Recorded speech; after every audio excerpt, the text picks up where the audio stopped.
Adjustment meeting, May 5th, 2026. If you'll stand and do the Pledge of Allegiance with us, please. I pledge allegiance to the flag of the United States of America and to the republic for which it stands, one nation, under God, indivisible, with liberty and justice for all. Thank you.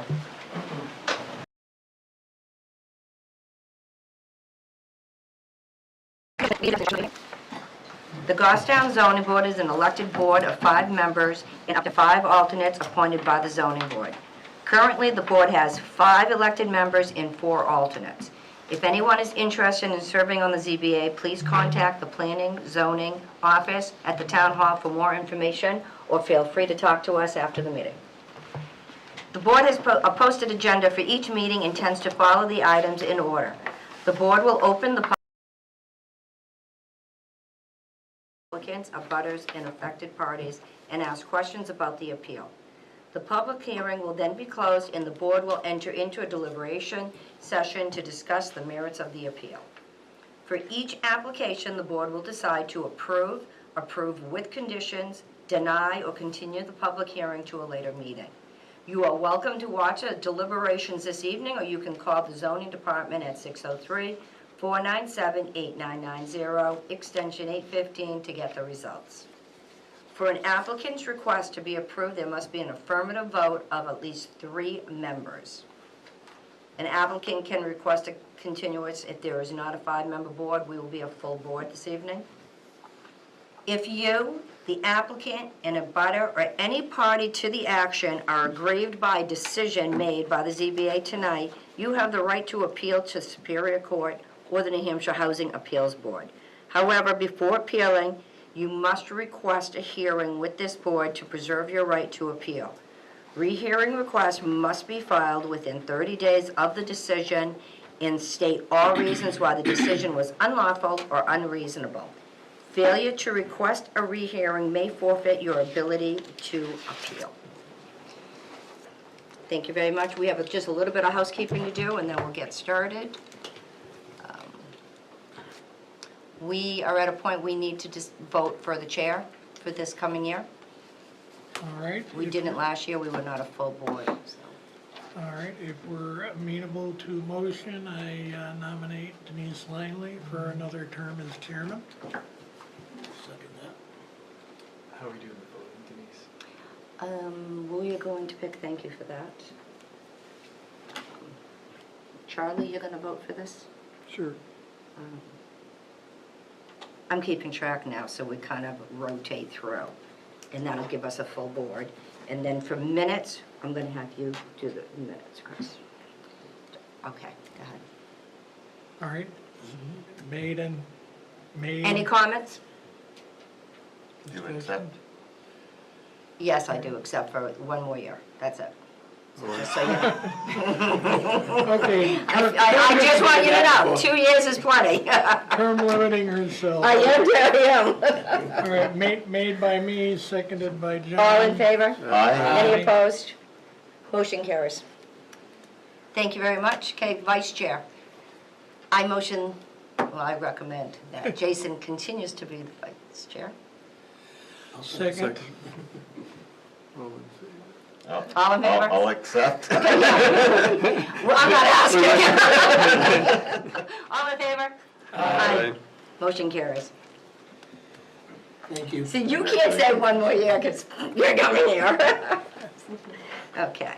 Minutes. Any comments on the minutes, changes that are not,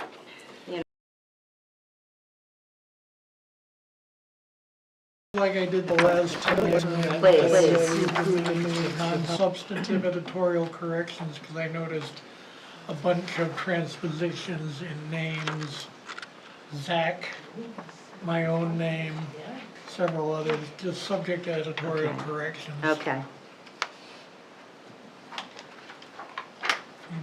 Need a second for that. I'll Do you have second. a second? Okay. Any comments at the minutes? Nobody has any problems? All in favor? And you're voting for this, please. All in favor? Aye. Any opposed? No changes? I'll be abstaining. Okay. One abstains. Motion carries. Thank you very much. Okay, let's get this, put it away.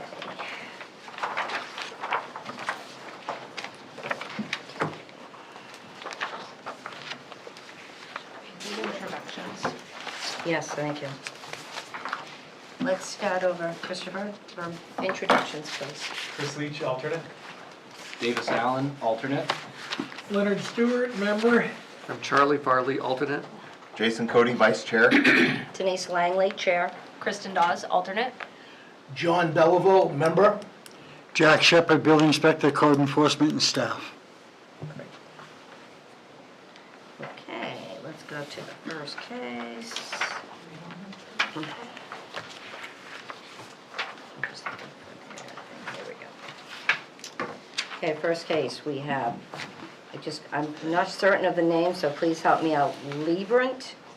Librant, Gerald Family Trust, Gerald FX Librant trustee, owner, is seeking a variance to demolish and rebuild a garage that will be built in the same location that is approximately 3 feet from a defined surface water, whereas a 100-foot setback is required per section 13.3 and 13.335 of the Goffstown ordinance. The property is located at 245 Bog Road, map 4, lot 38, zoned residential. 1, conservation and open space, and is also located within the wetland surface water conservation overlay district. The location is 245 Bog Road. Did the first one back out, or did we Norman, just skip one by mistake? I didn't mean to skip one, did I? Yeah, no, this one. Sorry. We're going to Clifford, sorry, Clifford Norman.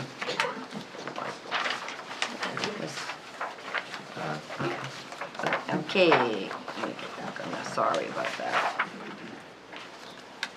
Flip the page. Clifford Norman, applicant owner, is seeking variance to build a detached accessory dwelling unit on a lot that only has 1 acre, whereas 2 acre is required per section 5.2.7 and per section 4.3, table of dimensional regulations of the Goffstown zoning ordinance. The property is located at 283 Wallace Road, map 2, lot 53, zoned agricultural. Is Clifford here? You can come right up and sit up front, please. Well, he's coming up, no motion, no regional impact. Second. Okay, I gotta get somebody to vote on this one. So we already have the 2. Davis, you'll be voting on this case? I seconded. Okay? All in favor? Aye. Any opposed? Okay. Good evening. So tell us about your application, why you're here, and what you need. Well, as I tried to spell out in the application form, we are seeking to create an ADU where my wife and I and my disabled daughter can age in place. One of my sons, who's visiting with us here tonight, and his wife intend to take over the main portion of the property, which would allow us then to take up residence, my wife and I, to take up residence in the ADU at a certain point.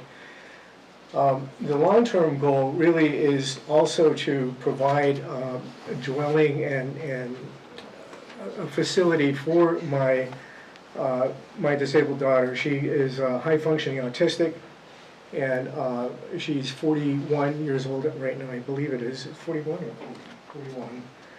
And, you know, as my wife and I age, we're concerned that we have some way to have her maintain some quality of life once we are no longer able to do that for her. So, and that's all part of the plan. That, and I tried to spell that out in the application as well. So.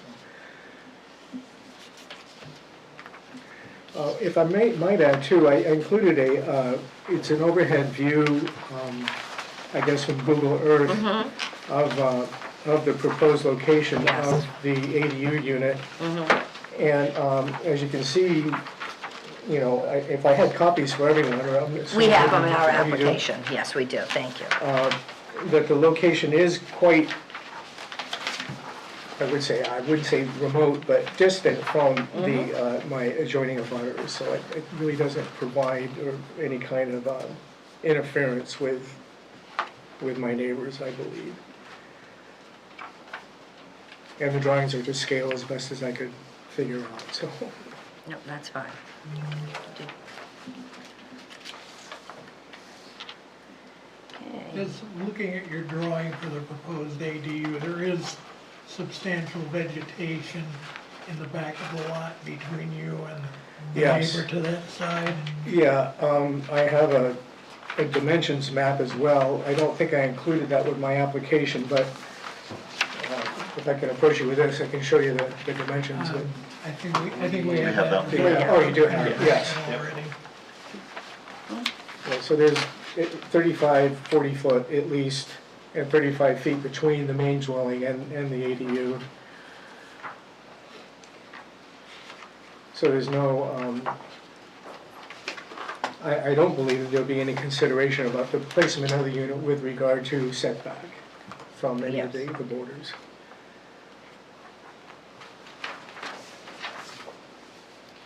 Does the board have any questions or comments or questions for the applicant before we Yeah, come up? these applications for variances, they're so esoteric, we use all these terminologies, but the one that these applications often pivot on is the fifth criteria, the hardship, right? And the hardship, first of all, the ordinance itself is a hardship. Like the ordinance, it takes property rights from you. But the ordinance tries to strike a balance between your individual property rights and the public interest, or, And so, when you buy your property, you're kind of buying into the rules that go with that game, right? Yeah. And so, you can't do anything that violates the ordinance unless you meet those 5 criteria, the 5th one being the hardship. And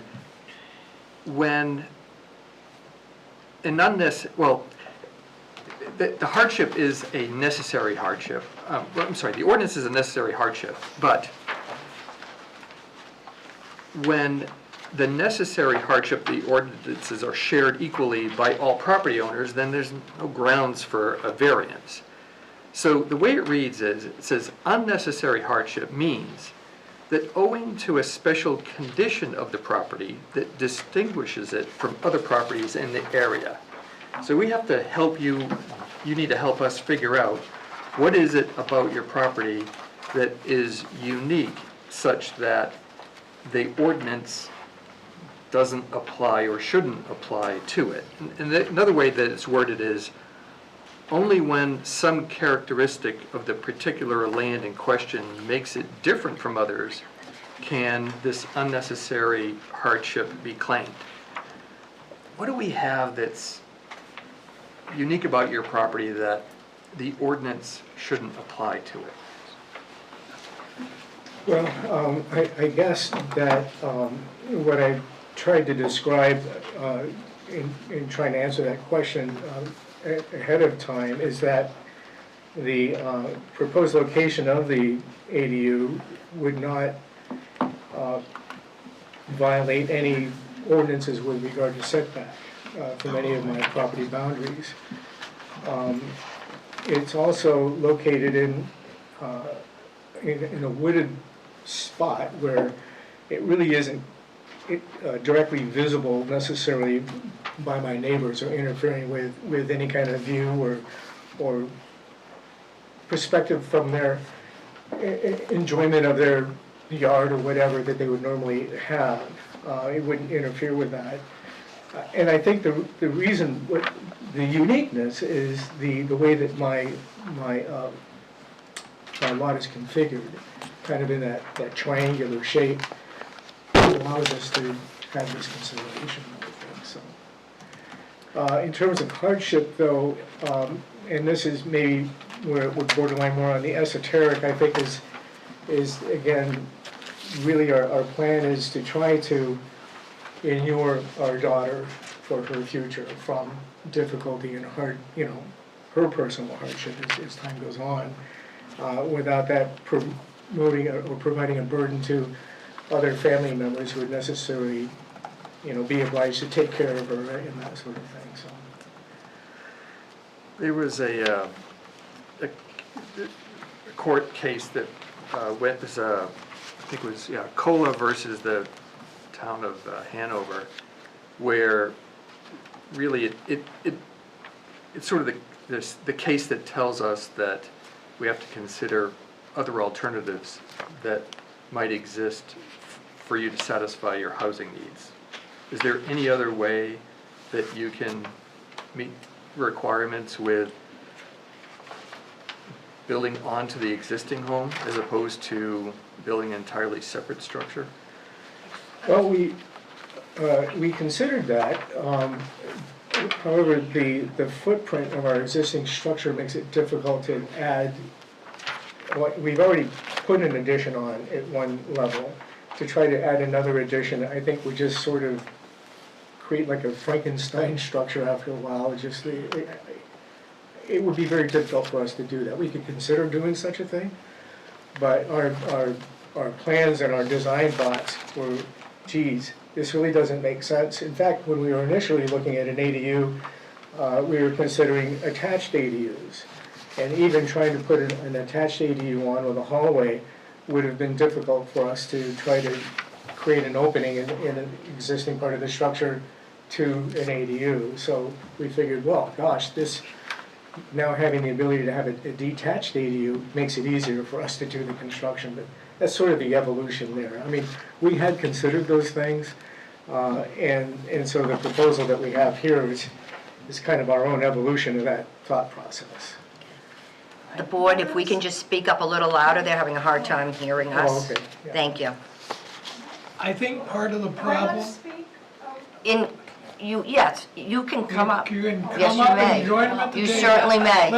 Let me. But hang on 1 minute. Yeah, sure, Oh, thank you. absolutely. Let me just say, I think part of the problem we face here is the zoning itself.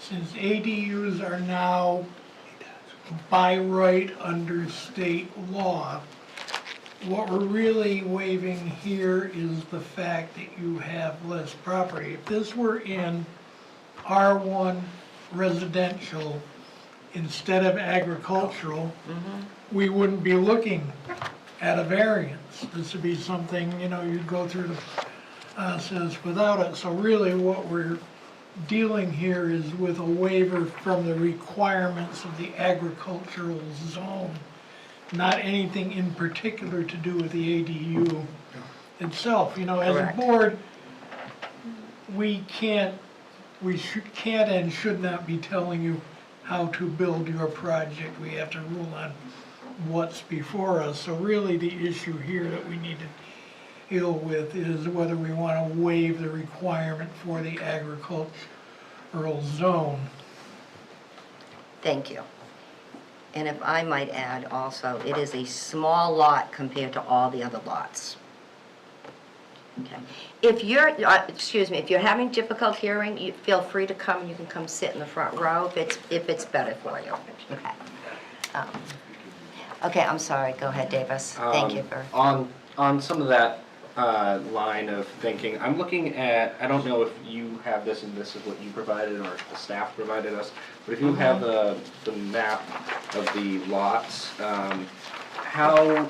I do, I don't have it. What I'm looking at here and in that sort of line of thinking is, it looks like, just from an aerial view like this, not knowing the numbers of the acreage, it seems like a lot of the abutting properties meet that minimum lot size requirement and are much larger than your lot is. Yes.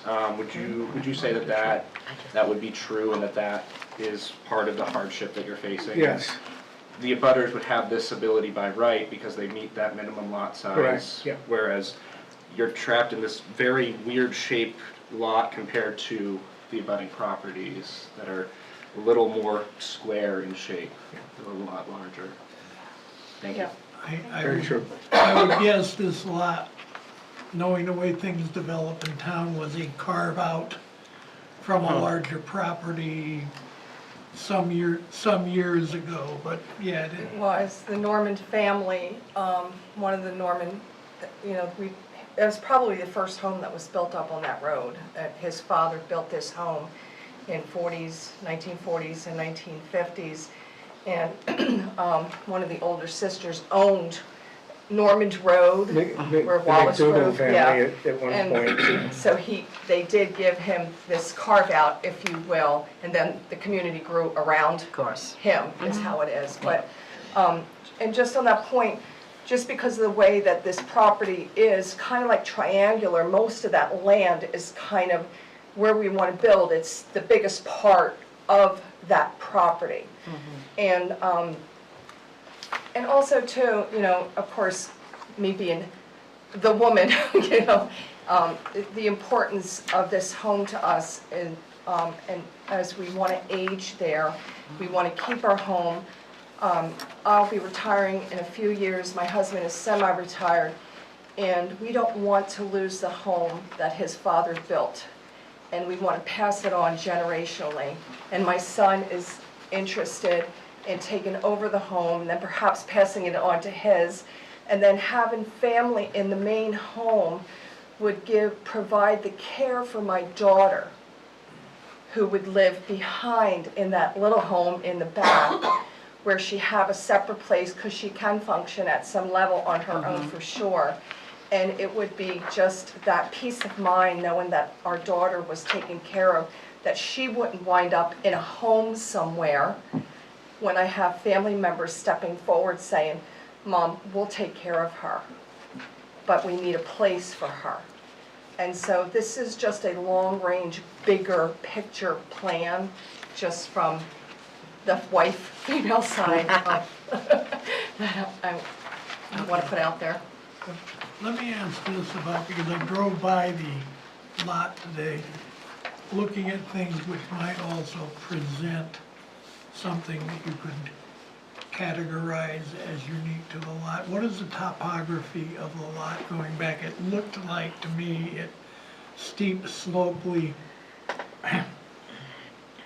slopes steeply, pardon me, away from the road. So the spot you're planning to build is probably the only buildable corner of the lot? There's a Correct, slope. yes. Yeah, it does Yeah. go down, yeah.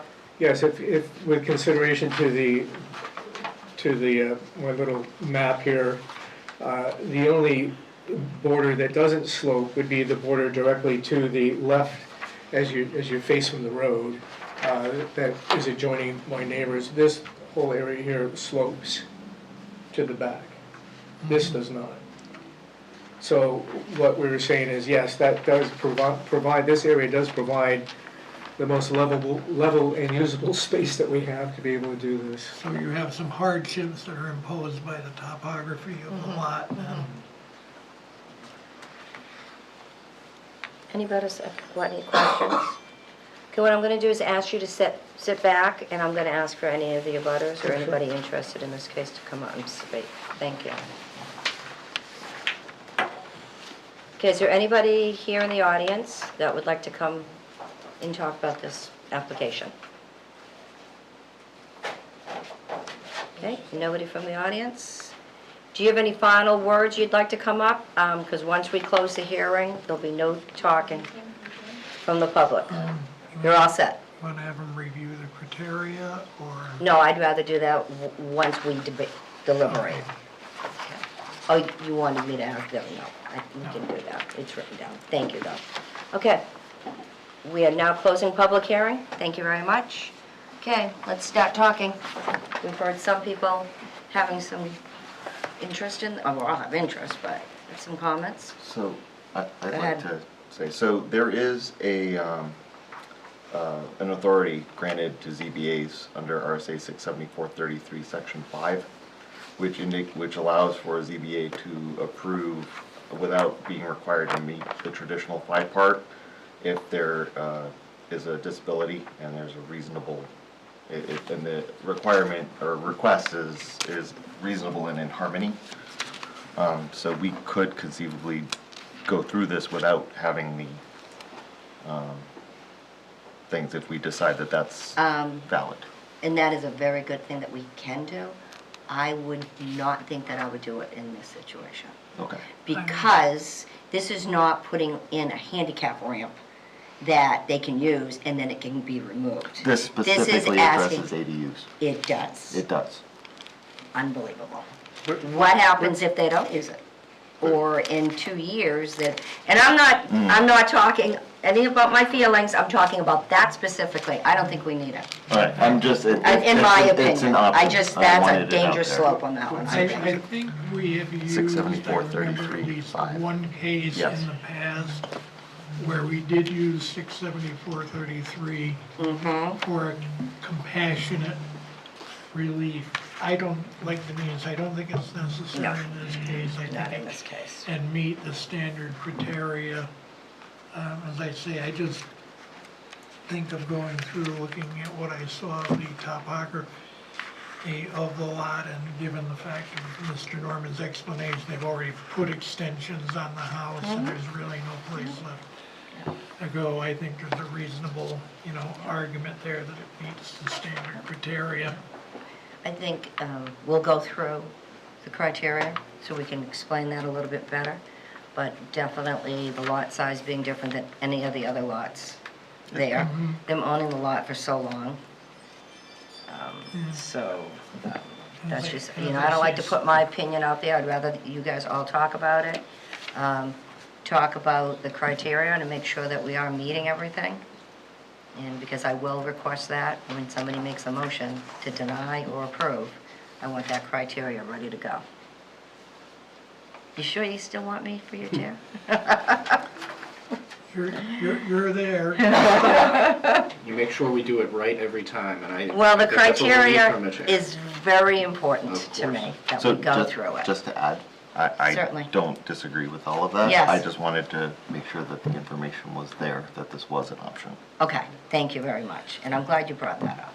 Unfortunately, though, too, I believe if it's written like the other one, it's limited in duration to the person who involved maintaining. the- And then when you have a Yeah. mess on our hands. Yeah, again, I Big think mess it's on better our to do hands. the I don't read standard it that way, criteria. to be honest. No? We can talk about that Yeah, later. we can, yeah.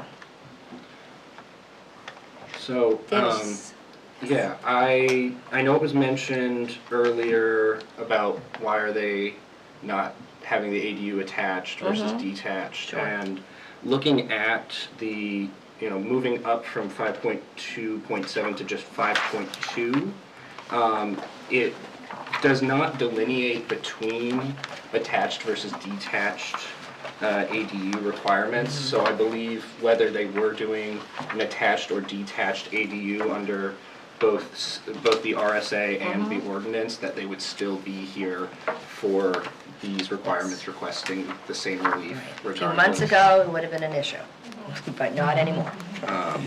So I Yes, wanted to thank you, point Concord. that out as one thing. And really what we're looking at here is a property that is, quite a bit smaller and definitely a different shape than the abutting properties, where these abutting properties seem to, at first glance, have the minimum lot size requirement. That seems to me like a unique condition of the property that we're looking at for the relief that's being requested.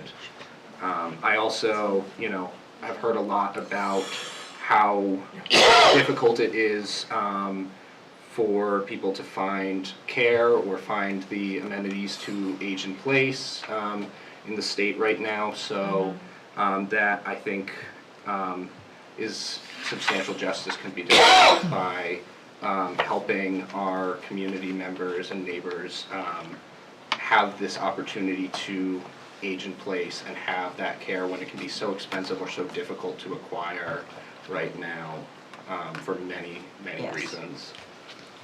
No, definitely. I think the spirit of the ordinance, this is being observed still because of the size of the lots around it. If the other lots decided to do something similar, we wouldn't be dealing with a hyper-dense area. It would be this one single property, and then if the neighbors decided to do it as well, the density is still in the spirit of the ordinance. Correct. Point.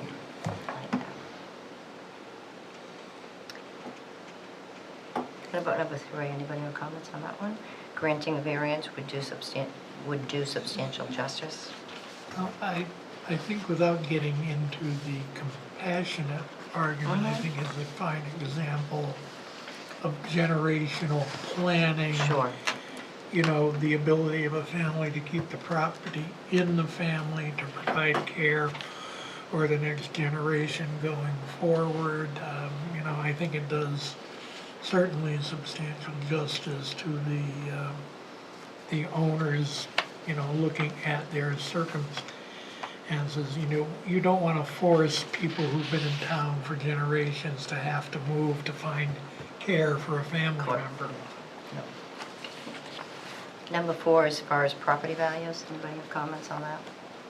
It doesn't seem like it would diminish the property values. They've specifically chosen a location on their property that is within the setback requirements. Correct. So they're not looking for any relief there. Right. And they're also putting it in a way where it's not going to impact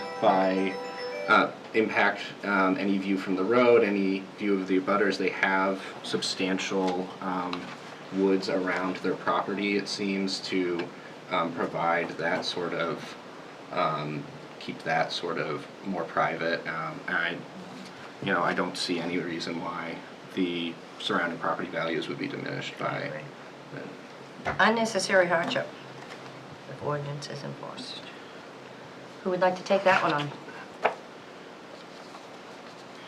It wasn't my point, I forget who exactly said it, but the fact that everyone else in the neighborhood has the land for it and they don't. It's an odd lot that was carved out, so I think that's an unnecessary hardship given the neighborhood. Sure. I think, yeah, both the geometry of the lot and the topography, which, as I say, if you went by it and looked, it's all the way it slopes away from the road. There are not too many other spots on the property where you could put the ADUs, so I think you've got hardships imposed by, you know, those two factors of the lot itself, which qualifies it for what's unique about it from others in the area to qualify it. Okay, who would like to make a motion and list these items? I move that we approve the variance as requested. I feel after the discussion that it meets all 5 of the criteria. Okay, so you're just gonna go by, we just went through As it. discussed. According As to the discussed. discussion. That makes sense, okay, great. I would second. Okay, any discussion? All in favor? Aye. Aye, opposed? Motion carries, you're all set, thank you very much. Appreciate it. Good luck, guys. We have an opening on the board. Macy, Oh, I love that. did you want to just leave printed applications at the door so people? Oh, no way, that's not soft, that's way too soft. I like to be aggressive. Yeah, Look at how many people are on this board now. Denise likes to twist arms. Oh, I do. Okay, let's go back to what I started, for Pete's sakes. Really confusing.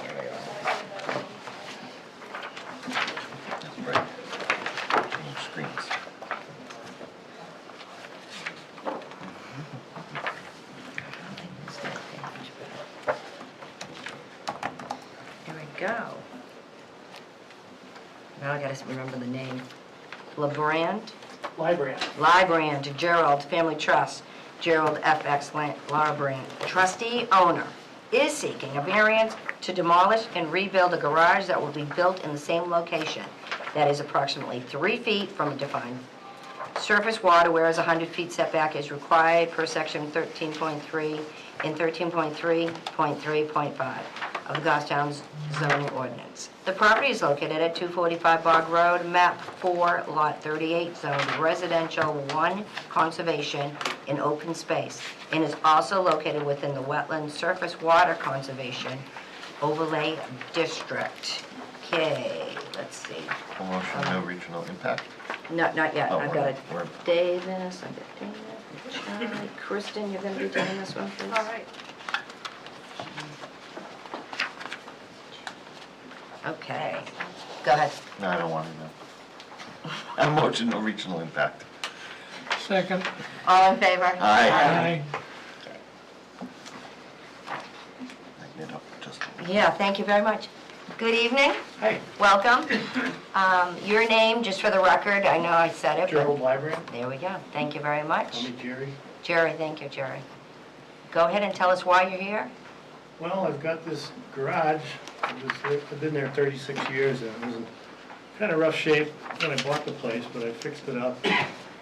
200-year floods later, and a lot of deluges.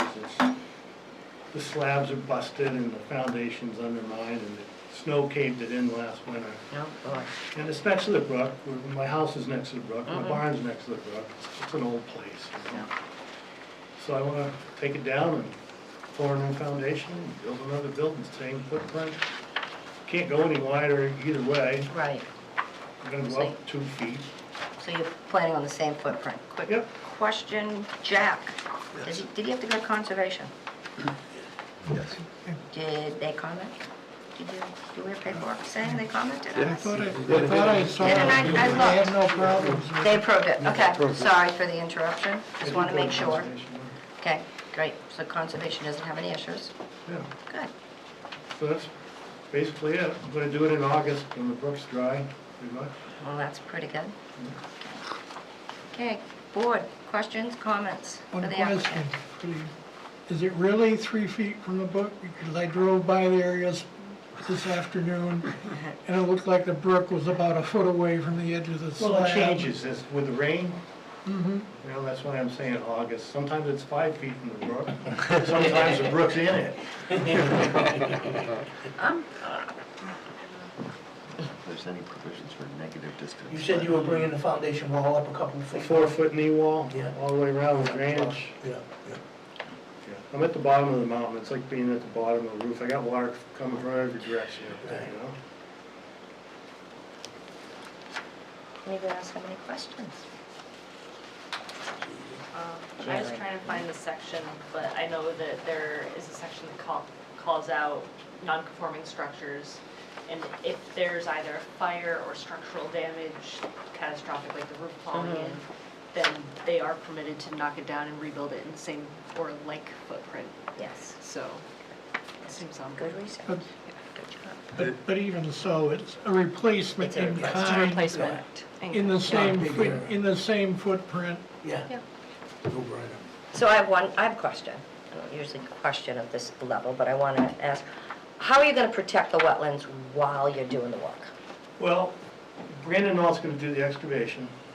We're gonna do it when it's the driest time of the year, and we'll put up a silt fence between where we're working and the water.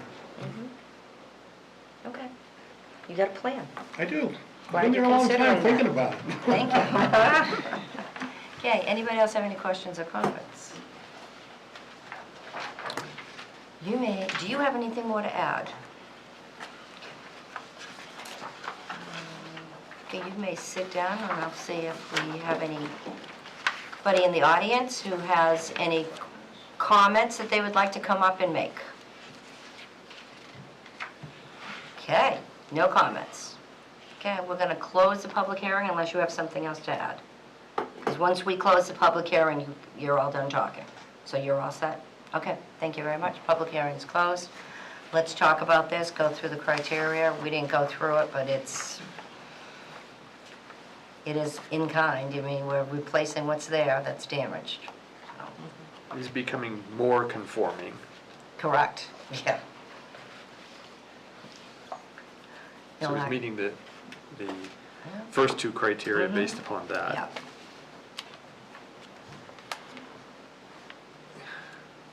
I think obvious, number 3 is Well, pretty obvious. Yeah, without, he needs to be able to replace the building that's destroyed. So. Correct. Or he's going to improve the property, Mhm. so it's not going to have a detrimental effect on surrounding properties. It should improve it. Yeah. And the hardship is self-evident. If you drive by, it's caved in. That's right, that's It's right. caved in and there's water everywhere. Yeah. Okay, I think this is a pretty easy one, so let's make somebody have a motion. I will motion to grant the variance at 245 Bog Road to allow for demolition and rebuild of a garage that will be built in the same location as approximately 3 feet from a defined surface water, whereas a 100-foot setback is required. I'll second. Okay, I'd just like to make, and that is based As on the discussed. criteria. Thank you very much. Okay. No other comments? Okay, all approved? All in favor, sorry. All in favor? Aye. Aye. Opposed? Motion carries. Thank you very much. Go build your garage in August. Good luck, Jerry. Thanks. Might dry up sooner, you never know with this weather. Or it could also be flooded. I know. Given this You weather. get a dry spell, you better hurry up.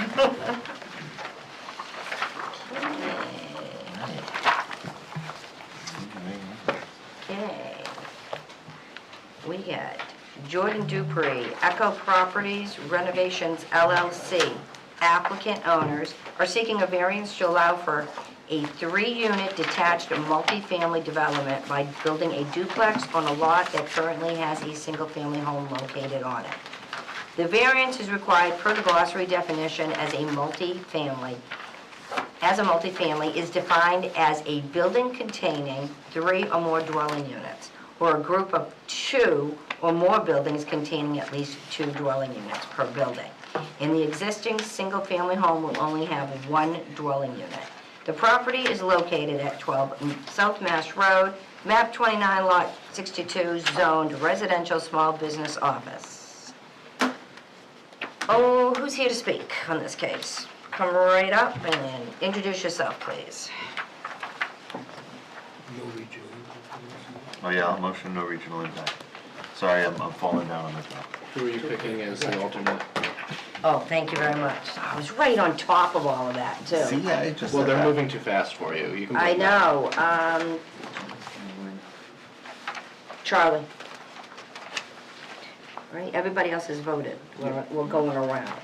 And I took a note on last week, so. Okay, let's go. No regional impact, all in favor? Aye. Opposed? Motion carries.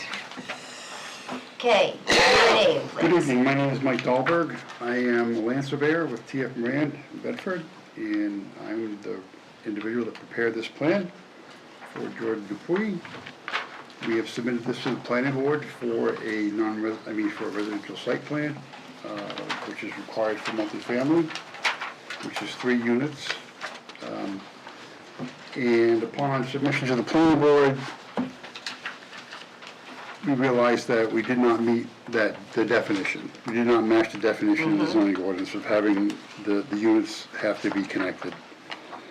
So we came to the zoning board seeking relief from that definition that they have to be connected. So a little background on the property, we do have a half an acre, town water and town sewer. The density requirement, the allowed density in this zone is 3 dwelling units per half acre, or 6 per acre. So we meet that requirement. There are no wetlands, there are no setback issues, dimensional setback issues with this application. The existing single-family structure that is 2 houses east of Cumberland Farms, is the medium blue limiter that's been sitting there, was vacant for quite a while. And I didn't hear that. Yeah, where is the mic? There we go, thank you. my apologies. That's okay. So Can you hear him now? A little bit better? Okay, that'd be good. Thank you. So we have prepared this variance application, and we do have our criteria arguments. And if you don't mind, I'd go through those, Yes. please.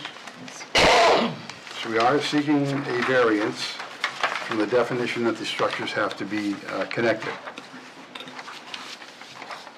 And Section 1, request for a variance, description of why a variance is required. A multifamily building, which you read the definition, is a building that contains 3 or more dwelling units, or 2 or more dwelling units in two separate dwellings. What we propose is to construct a duplex that is not connected to the existing single-family home, where connecting 2 structures is not practicable due to the building access issues in grading. By that, I mean, I think there's a photograph that was attached to the application. So where we would have to connect the buildings, it's a rubble foundation and a granite slab foundation.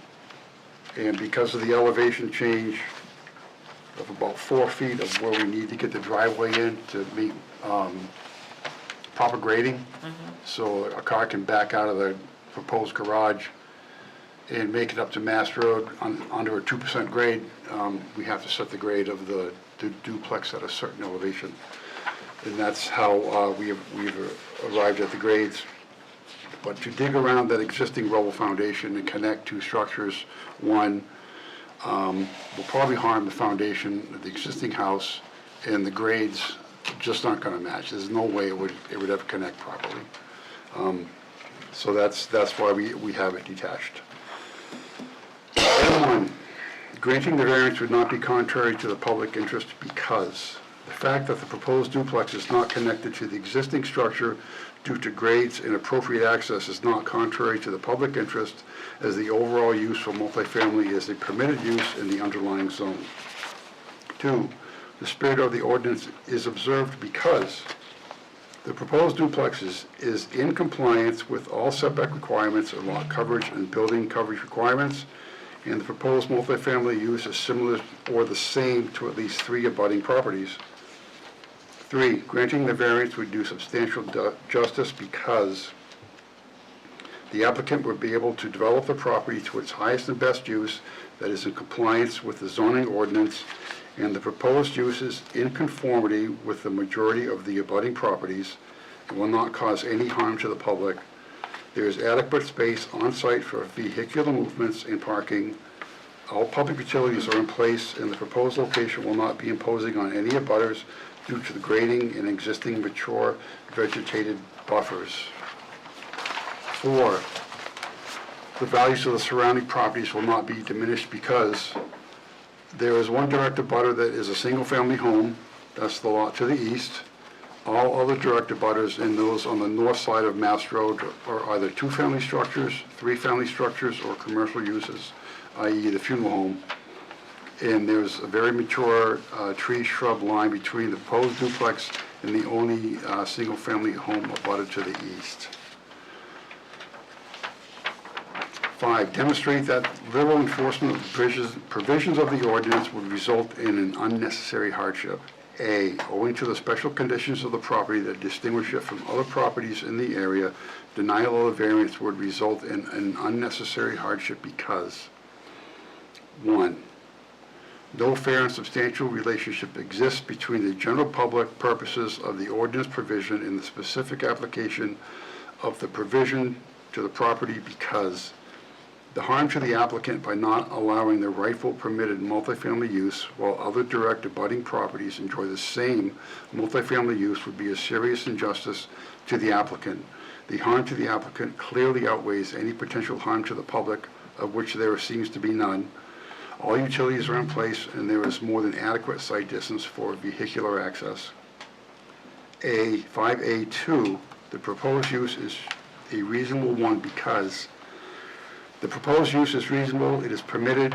The only difference is that there will be no physical connection between the proposed duplex and the existing single-family home on the premises due to site grading, drainage, parking, access. The layout and configuration of the existing single-family home does not allow a direct connection. There are 2 access points to the lower level of the existing home that would be compromised. 5B. If the criteria in subparagraph A are not established, an unnecessary hardship will be deemed to exist if and only if, owing to the special conditions of the property that distinguish it from other properties in the area, the property cannot be reasonably used in strict conformance with the ordinance, and a variance is therefore necessary to enable a reasonable use of it. The special conditions of this property is that there is available open space on the lot where the barn once stood, where a duplex can be constructed without any dimensional variances required. Nearly all the abutting properties do not share the same amount of open area suitable for building. And then, I think I have it's missing a letter, but other issues or matters the applicant deems relevant to this request. The only serious difference between the proposed duplex and being separate from the existing single-family structure is the proposal is not in compliance with the definition and the glossary of terms contained in the Town of Goffstown zoning ordinance. Okay, thank you very much. Any questions, comments to the applicant? One question on access. If this duplex is built, is that going to require an additional curb cut, or is there an existing curb cut that would service that portion of the lot? We're going to take the existing curb cut and slide it to the east about 25 feet, which allows for the regrading of the drive for both access points for the duplex and the existing home. And it creates a better sight distance, because So we're on the outside of the curve. You'll be eliminating the one that's there now? Yes, we will. Thank you. There will be one access point.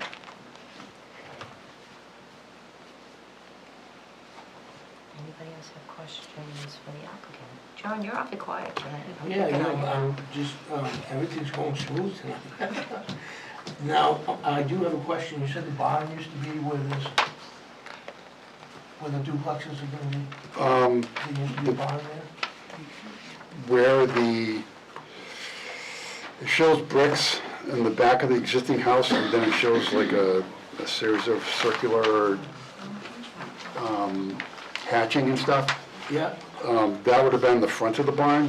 okay. So basically unit 1 would have been completely within the barn, and unit 2 would have been like just a part of a portion of the barn.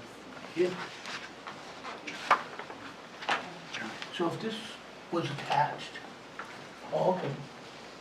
So if this was attached, you wouldn't even be, you weren't gonna keep separation. Correct.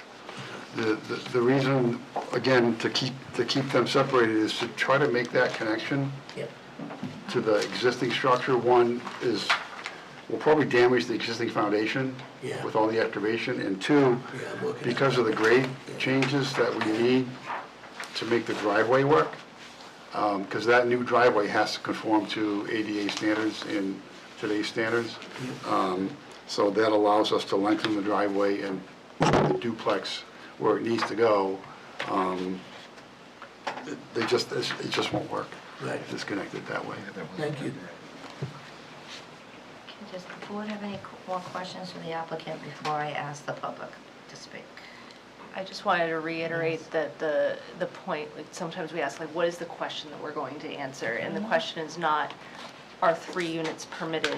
Because 3 units are permitted. Correct. It's just the definition of, in the circumstance of 1 and 2, can we call it a multifamily because it's not single, it's not a duplex, and there's no definition with the 1 and the 2 that makes any sense, and we're here to make a definition, and it's not a ruling of whether or not the use of I think that's a very multifamily good itself is point, and it's a permitted. good point for the public to hear too. Right, so that's And not the it's question we're asking. It's the definition, Yep. more than anything. Excuse Thank me. you.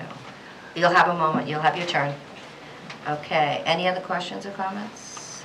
Okay, I'm gonna have, are you all set? I'm all set. Presenting for now? Thank you very I would much. just ask for, if I need to, a rebuttal. You certainly will, Thank you. after the people speak. Oh, you just dropped something. Okay, now we're gonna open it up to the public. For anybody who wants to speak, they can come up, sit down, and introduce themselves, please. Thank you. You're very welcome. I was just trying to get what she had said. I didn't hear a single word she said. Okay, well, And you said it was a great rebuttal. So I'll be happy to Okay, great. repeat I'm yourself. Ursula Dubriel. I own the house directly to the east Okay, with a single family. okay.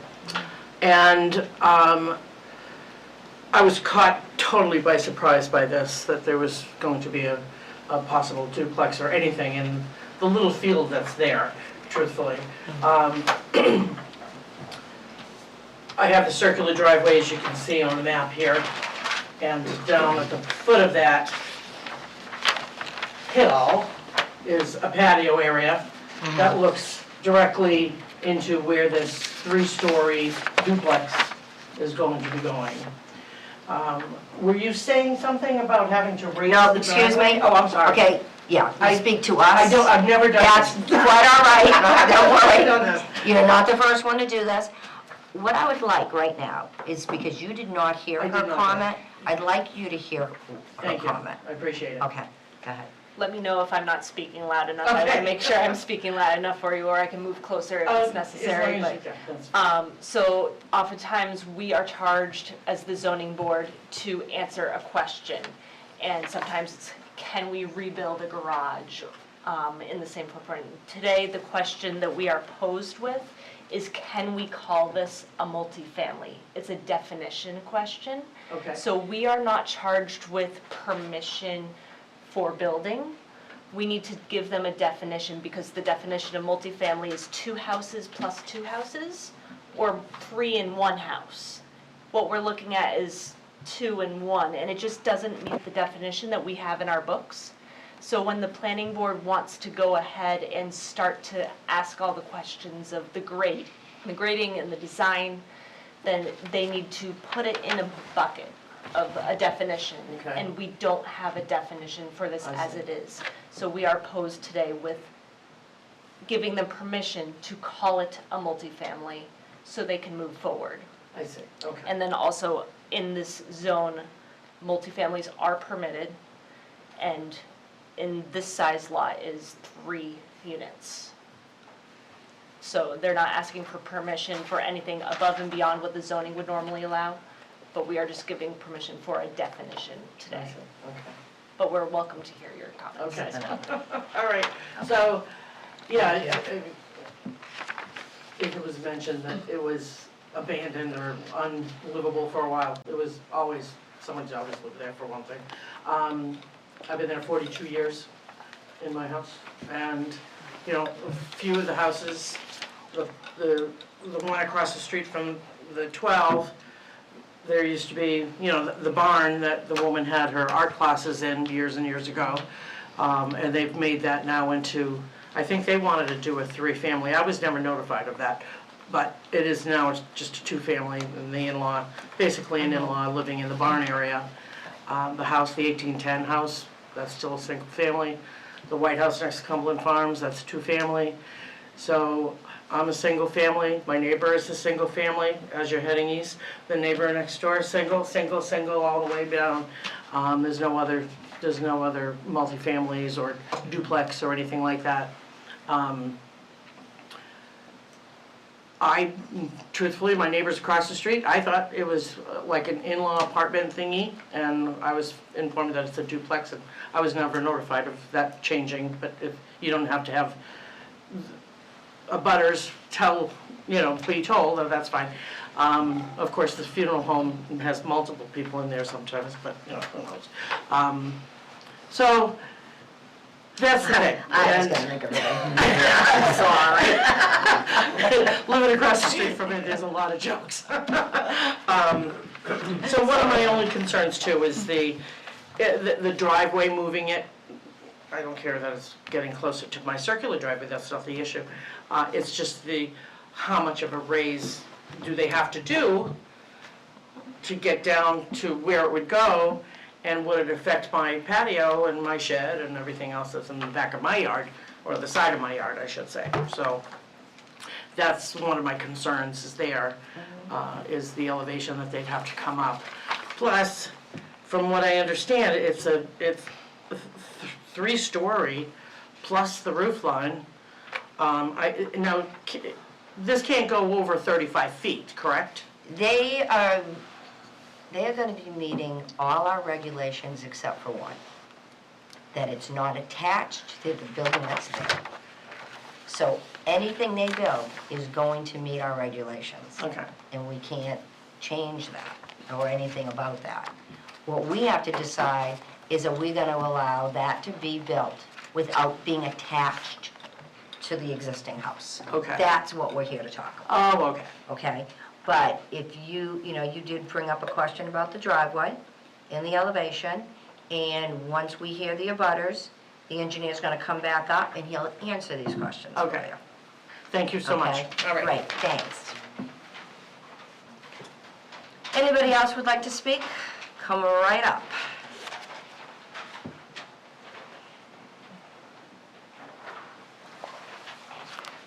Hi. Good evening, could you please introduce yourself? Yeah, my name is Sally Seitz. Okay, welcome. I live with my husband Mike Haggerty at 11 South Mass Street, which is directly across the street from 12 South Mass Street, right next to the funeral home up on the hill. Up on the hill. Yep. And we've lived there for 20-plus years. Of course, we love our home, we love Goffstown, which is not relevant here, I know that, but I wanted to give you a little background. What is relevant are the zoning and the rules, I understand that. I do have one question. You had mentioned multifamily, meaning 3 units, right? This is going to be 3 units. I understand the disconnect piece is permitted in this zone, RSBO1 zone. I thought I had looked up that multifamilies were not permitted, but they were conditional. So if someone could clarify that for me. I was looking at the graph, the table 3.11. Table. It requires a conditional use permit, which we did apply for. That's at the planning board level. That's at the planning board level? Okay, so it hasn't been permitted yet, and it's Not not through the automatically planning board. permitted? Okay. But it's, That was the clarification Okay. I wanted, okay. So, knowing that a multifamily is not automatically permitted in that zone, RSBO1, correct? I went through the application, and I just had some questions looking at that application. Which if these criteria are met, you guys may authorize this project. So number 1, the criteria would not be contrary to public interest because, and you just answered my question. It said, the applicant said, the fact that the proposed duplex is not connected to existing structure is not contrary to public interest, as overall use for multifamily is permitted in underlying zone, but that is inaccurate. Now we know that's not true. Okay. What is not true? That it's permitted in that zone, a multifamily, With a conditional use permit. with a conditional use, Yeah. but it hasn't been permitted yet. No. But it's going to be permitted, is what you're saying.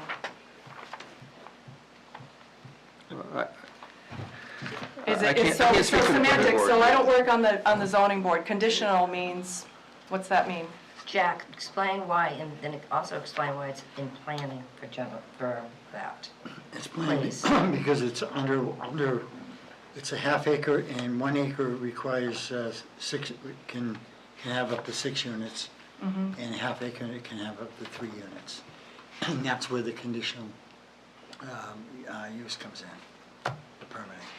Okay. So, they're gonna have 3 units.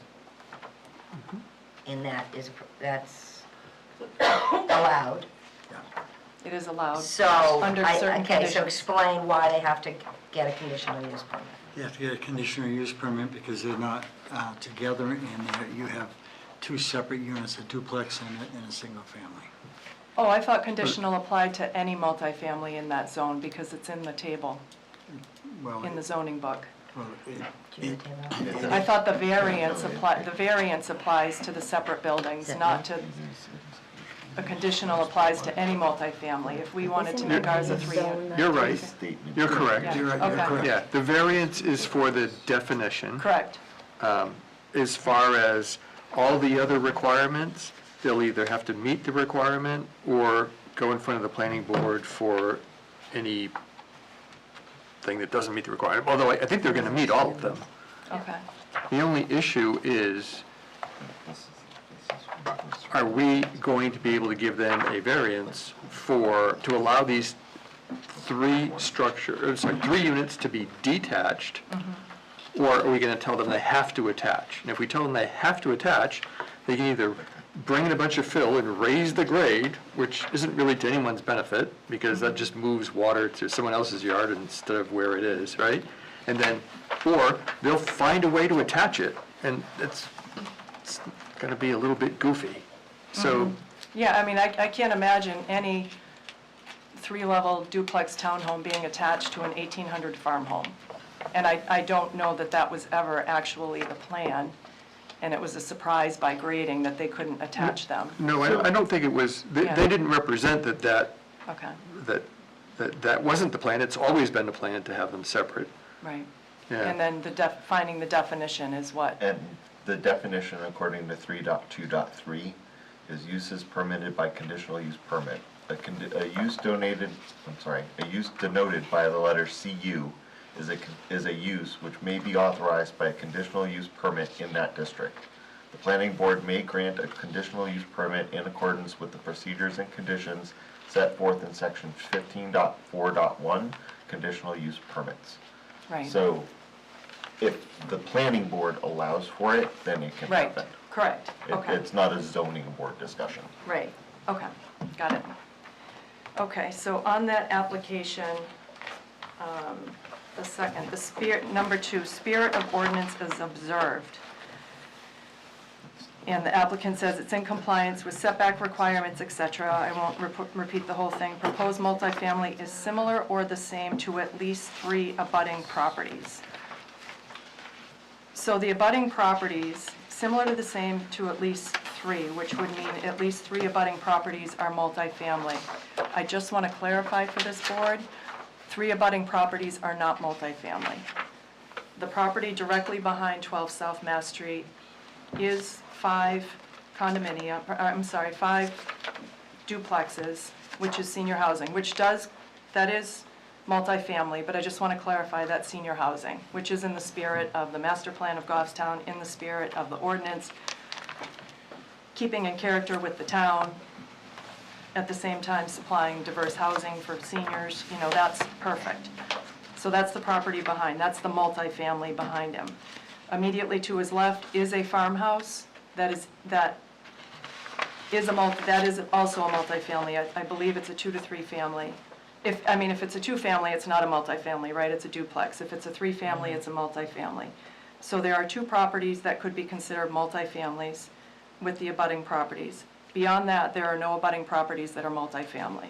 Directly across the street at 9 South Mass Street is a duplex, which is owner-occupied, and it's a multi-generational family living in there. Our home, 11 South Mass Street, was converted into a duplex probably in 2020 to house my elderly parents, and so that's a duplex, which is completely permitted in the area. It's not not a multifamily.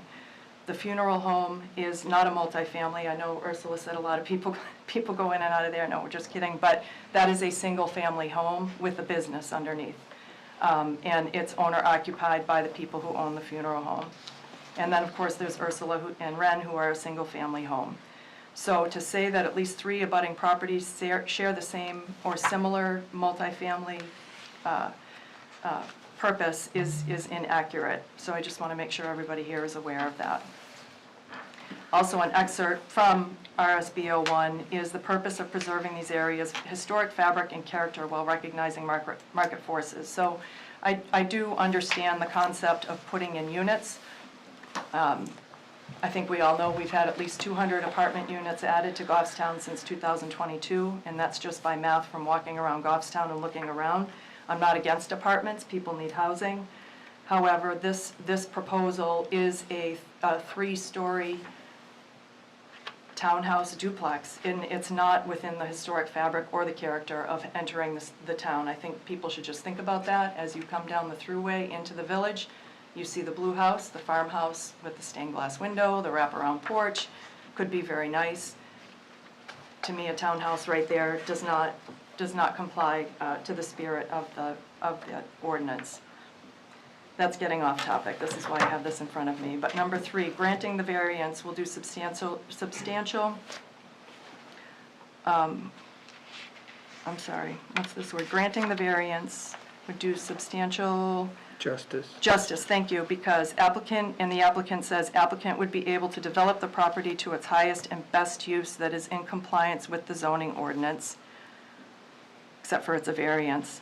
and is in conformity with the majority of the abutting properties, which I've already gone over that. That is not a true statement, because the majority of the abutting properties are not multifamilies. And will not cause harm to the public.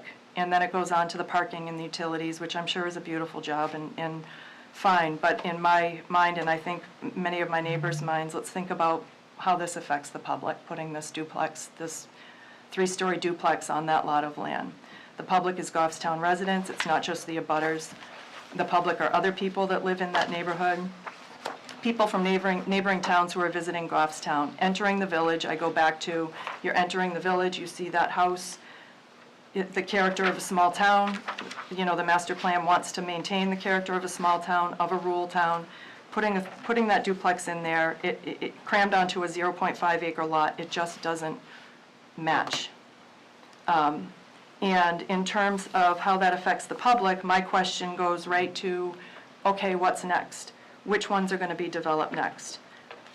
Our home has over an acre. We could put a duplex back there. 22 South Mass Street has .51 acres. They could do it. 20 South Mass Street has .64. They could sell and do it. 26 South Mass Street, 2 acres. I could go on. If you drive down South Mass Street, all of the houses have big backyards and could accommodate a very similar situation. And is that really what we want to do to the main street of Goffstown? Says here, does not impose on butters. I don't know, there are people, well, they'll have their chance to talk. People from senior housing, people from 6 South Mass Street aren't here right next door. I think the people who live in the senior housing will dispute whether or not that will impose on them. Again, 3 levels high on that very small lot. I think it's going to be very close to their property.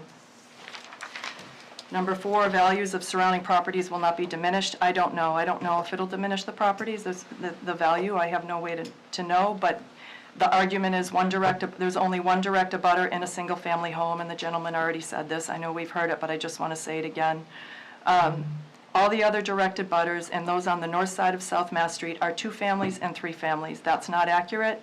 They are 2 families, which is permitted with no condition, no variance, no nothing, and I told you what those 2 duplexes are. One is a multi-generational family who owns it, the other is ours, we own it, and we live there. We don't rent it, we don't profit, and our neighbors don't profit from having that duplex. Or commercial uses, mentions the funeral home. I go back to, that is a single-family home, the family who owns it lives there. And there's a mature shrub splitting up the single-family home to this duplex. You know, Ursula and Ren might argue that the shrub line is not much of a divider. So I'm not sure what this other 3-family home is that is mentioned, but it's not accurate. And in terms of the abutters, I went over who all the abutters are and what those homes mean, but it's not surrounded by multifamilies, I can tell you that. The main one, the one that you mentioned pivots, everything pivots on this, number 5, demonstrate the literal enforcement of the provisions of ordinance would result in unnecessary hardship to this applicant. I truly believe that the hardship to this applicant would be profit, lack of profit. I think that this townhome is going in there for profit and profit only. It's not going in to beautify our town. It's not going in to beautify, again, the throughway into our village that we're working so hard to bring small businesses in. It's churning a profit, and it's making it look like Manchester, New Hampshire.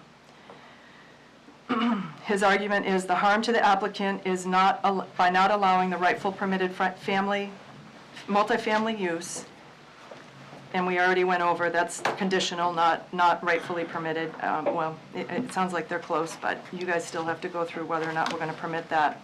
It says, while other direct abutting properties enjoy the same multifamily use, would be a serious injustice to the applicant.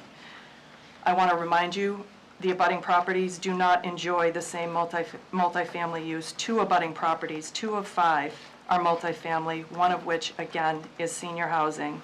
The other of which stays in compliance with the spirit of the ordinance in the town. It looks like a single-family farmhouse is what it looks like. It does not look like a 3-story townhome. Would be a serious injustice to the applicant. The injustice, I guess, would be no profit, right? No throwing up extra units on this little lot.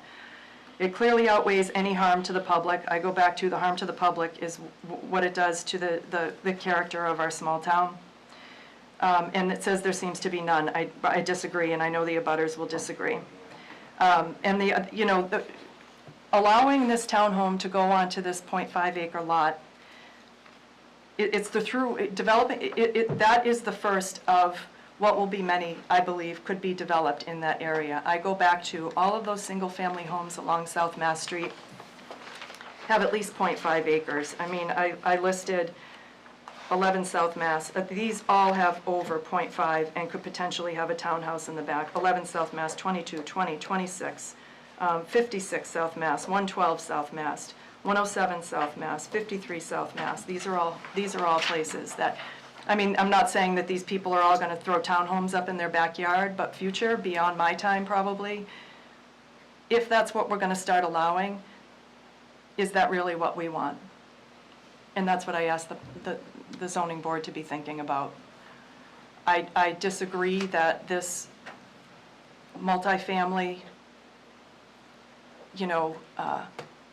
is in the spirit of the ordinance or in the spirit of the master plan of Goffstown. I think it's for profit, and I ask you to be careful about what we're going to allow for profit coming into the town. That's it. Thank you, and thank you for being very prepared. No, you did a I've good been here job. before and I wasn't prepared, so this is much better. Good job. Is there anybody else in the audience that would like to come up and speak? Yeah, Please. I'll be brief. And your name? My name is Eddie Grogan. I'm at 5 South Mass Street. I'm not a direct abutter, but we lived here for almost 9 years, and I think in the spirit of what Sally was just saying, I truly believe that allowing this would set a bad precedent for other developers moving forward that may want to do something similar. And if they look at this being approved, they're like, oh, well, this guy did it, and he detached, and now we have duplexes all over Goffstown. We have a historic village that we lived in. I was attracted to that because of that. My house is from 1810, and I don't really want to be surrounded by newer buildings. I especially don't want them shoehorned in a property that is tiny, and if you allow this to detach, I just feel like we're going to start allowing everybody else to do the same thing. And I don't really think that's who we are, or I don't think that's what we want. And I do truly believe that a zoning board and a planning board are kind of here to protect that. Like, we're not Manchester, we're not, tighter places that allow like buildings like back to back, and I just think that we do need to be cognizant of that fact and protect it. And that's all. Thank you very much. Appreciate it. Is there anybody else in the audience? Please come up. Hello, Hi. I'm Donald Johnson. I live at 20 South Mass Street. Okay, thank you. So I'm one of those people who have the 0.6 acres. Okay. I would say that my concern to all you guys is to please take into consideration that, again, I lived here for 10 years. I prefer my old house. I'm one of those weirdos who like old things. I really don't like the new, Not weird, yeah. state of the art. Stick it to the people's point that just talked. You have all these houses that have history, that have character, that have these things, and we're gonna slap up a 3-story, Manhattan thing in the middle of all these historic aged with his character and things. I just beg you to consider the people who actually live here and enjoy this community and prefer to live in this community with the people in the single-family homes and not the extra strain on my little area. That's all I have. No, And if I I said appreciate it, this is my first time being here, so Well, thank you for coming. thank you. Forgive me for. Not a problem. Thank you. Good job. Thank you. Anybody else like to come up and I speak? just need clarification. Yep, could you have to sit down, please? I know. Tell us who you are. Me, I'm Michael Haggerty, crazy lady, 11 South Mass also. I just don't, I want to make, do I understand correctly that this is for definition only, because it's detached, it's whatever? It's not the planning board, I got to get back to that, I'm sorry. Because I know that 12 that was next to me, came here, because that was going for a multifamily there was a flip. so that's the trend that's happening on Mass Road right now. That one was gonna be a 3-family also, but it didn't meet the criteria of 3-family because of the frontage and the size of the lot, which is a bigger lot than what we're now making it count for. Is that something that's changed, or are we gonna, you're gonna approve this? I don't it's know gonna which get one the- you're talking about, but 11 South Mass, if it it used didn't to- have the frontage, then it didn't comply. So, we are here, it's a strange, it is very strange. It's strange that that's before. Conditional use permits go straight to planning, they do not come to us. So, We do variances, and then we do special exceptions. That is what we do. so for if this goes board. through, if you approve it, then it goes to planning, What we approve, yes, and what we're looking at is a definition. so only the definition, so all that really doesn't matter. So this is gonna go to the planning board no matter what. Right. We decide tonight. The only issue is going to be whether He can connect or not, they have to be attached or not. yeah, And- okay.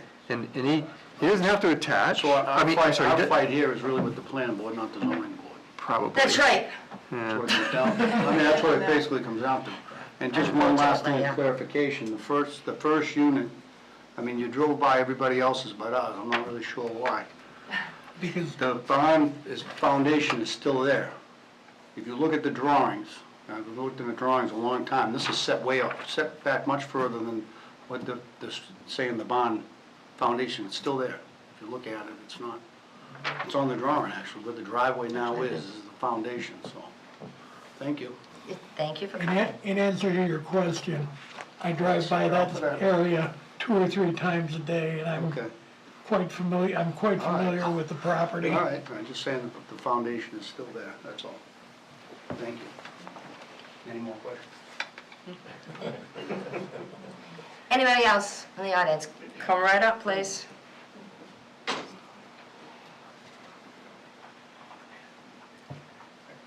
Rahul Dubra, 18 South Mass, Thank you. Ursula's husband. I look at that property every day. I have to drive out of that driveway in the morning. Good luck. I would like any one of you to come to my house and try and get out of my driveway at 7:30. You better start early.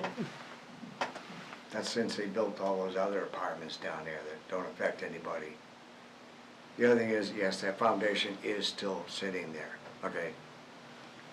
Ken tore that barn down because he couldn't afford to rebuild it. This is not my neighbor, this is somebody he hired to Yeah, come in and yeah. speak. Never met my neighbor, because he doesn't live there, he rents it.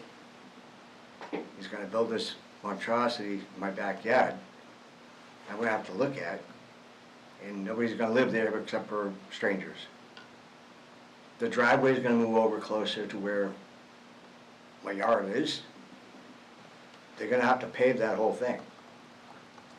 I've been there over 40 years. I lived through 2 Mother's Day floods. Trust me, the water has no place to go. Comes down off the road. I can come in my backyard right now, I'm still picking up sand off the road.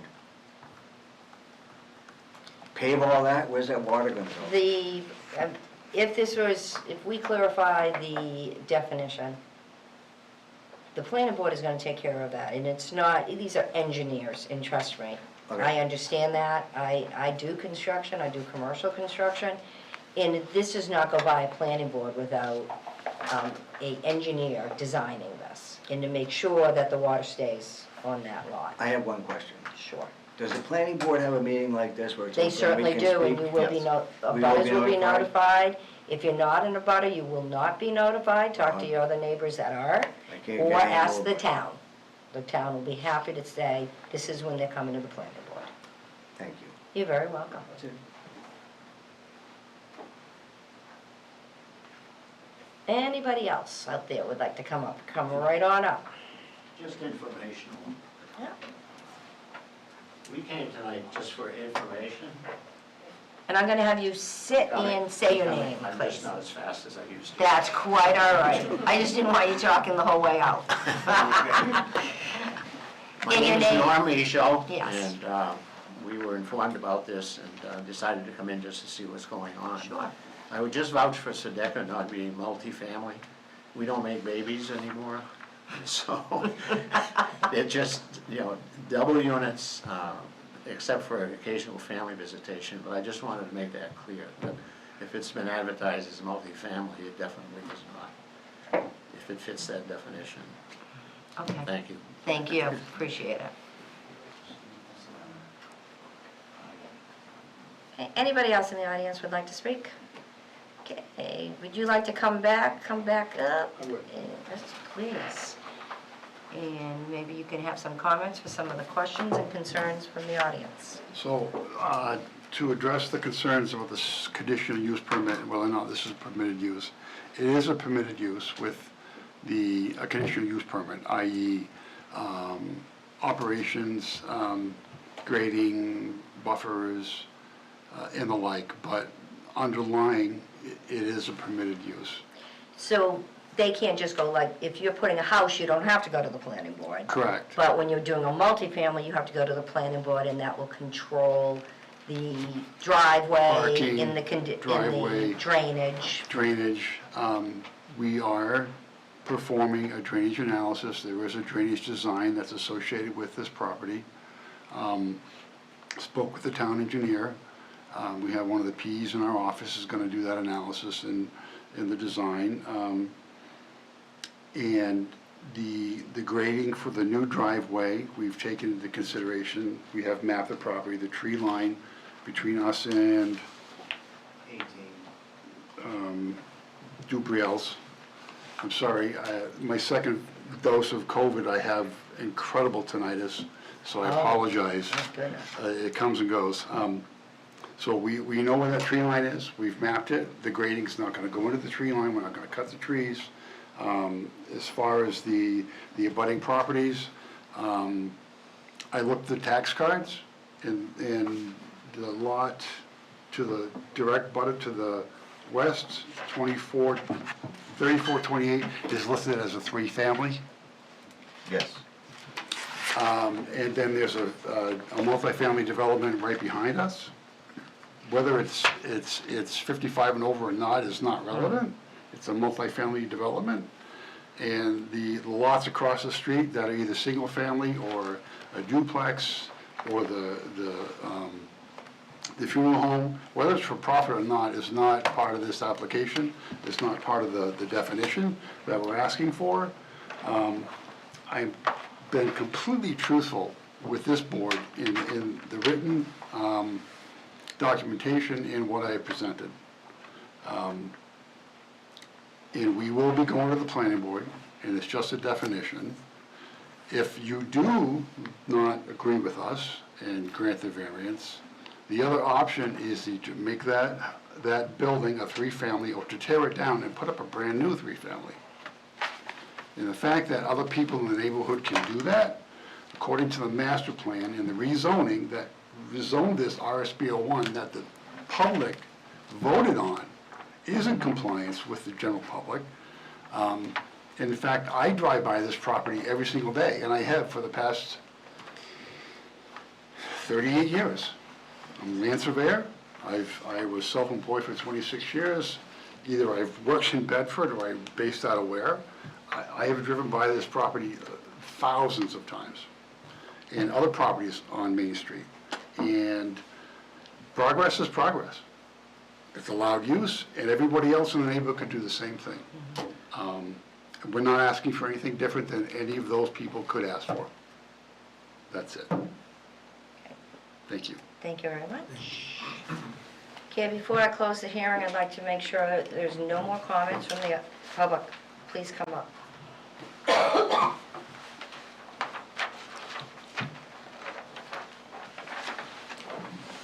Having to come up to say this is a big deal.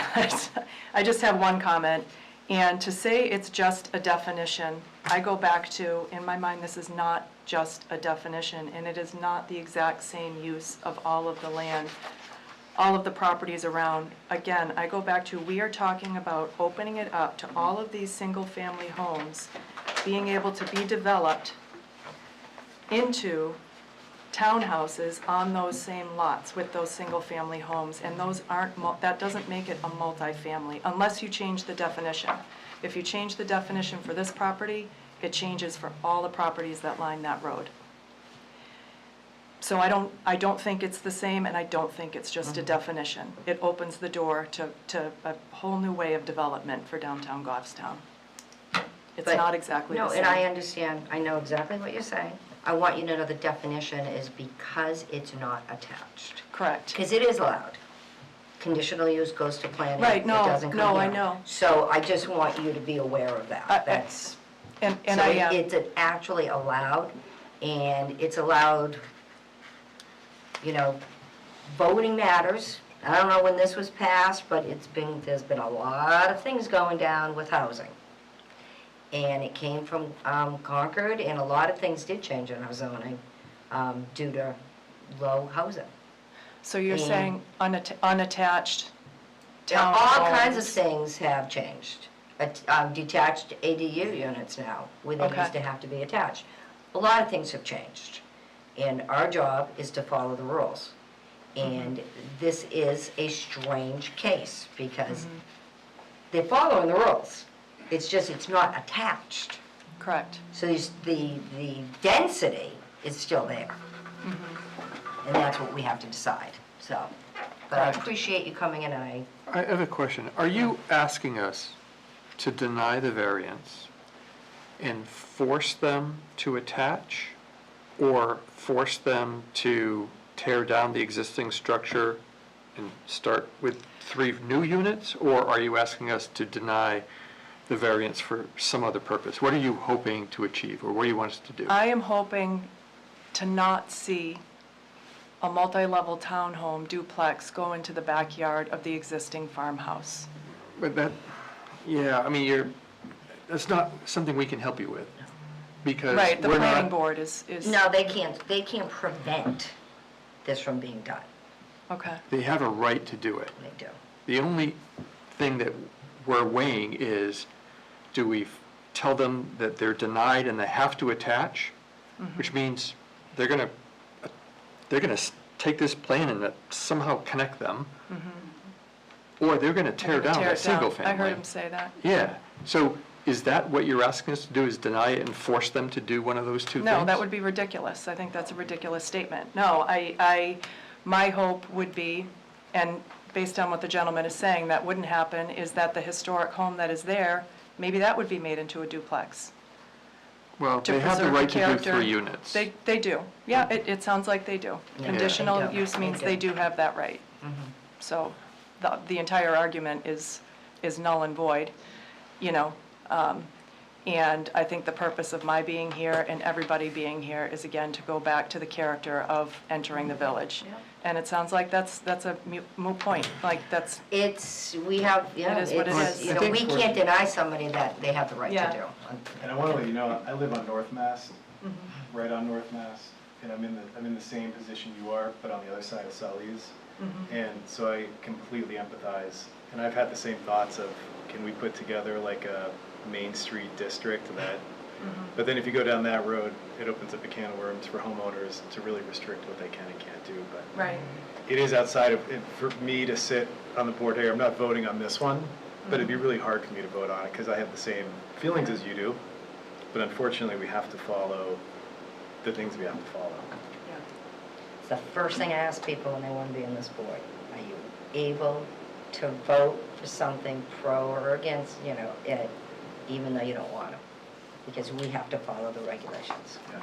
So, okay, great, thank you very much. I've got one more question, sorry. That's okay, get them out now, because I'm going to be closing the hearing pretty soon. You asked that question, would I prefer, as of an abutter, would I prefer to put this, so this is a business venture that just happened. I mean, they bought the house knowing they were gonna try to do something, and their planners and their engineers, we all work in construction, and there's a little bit of pre-planning that should have taken place before they made this investment into that house. So I ask you, there used to be a barn that was attached to the house. Why can't that foundation is there, like I told you earlier, why can't they renovate the barn area?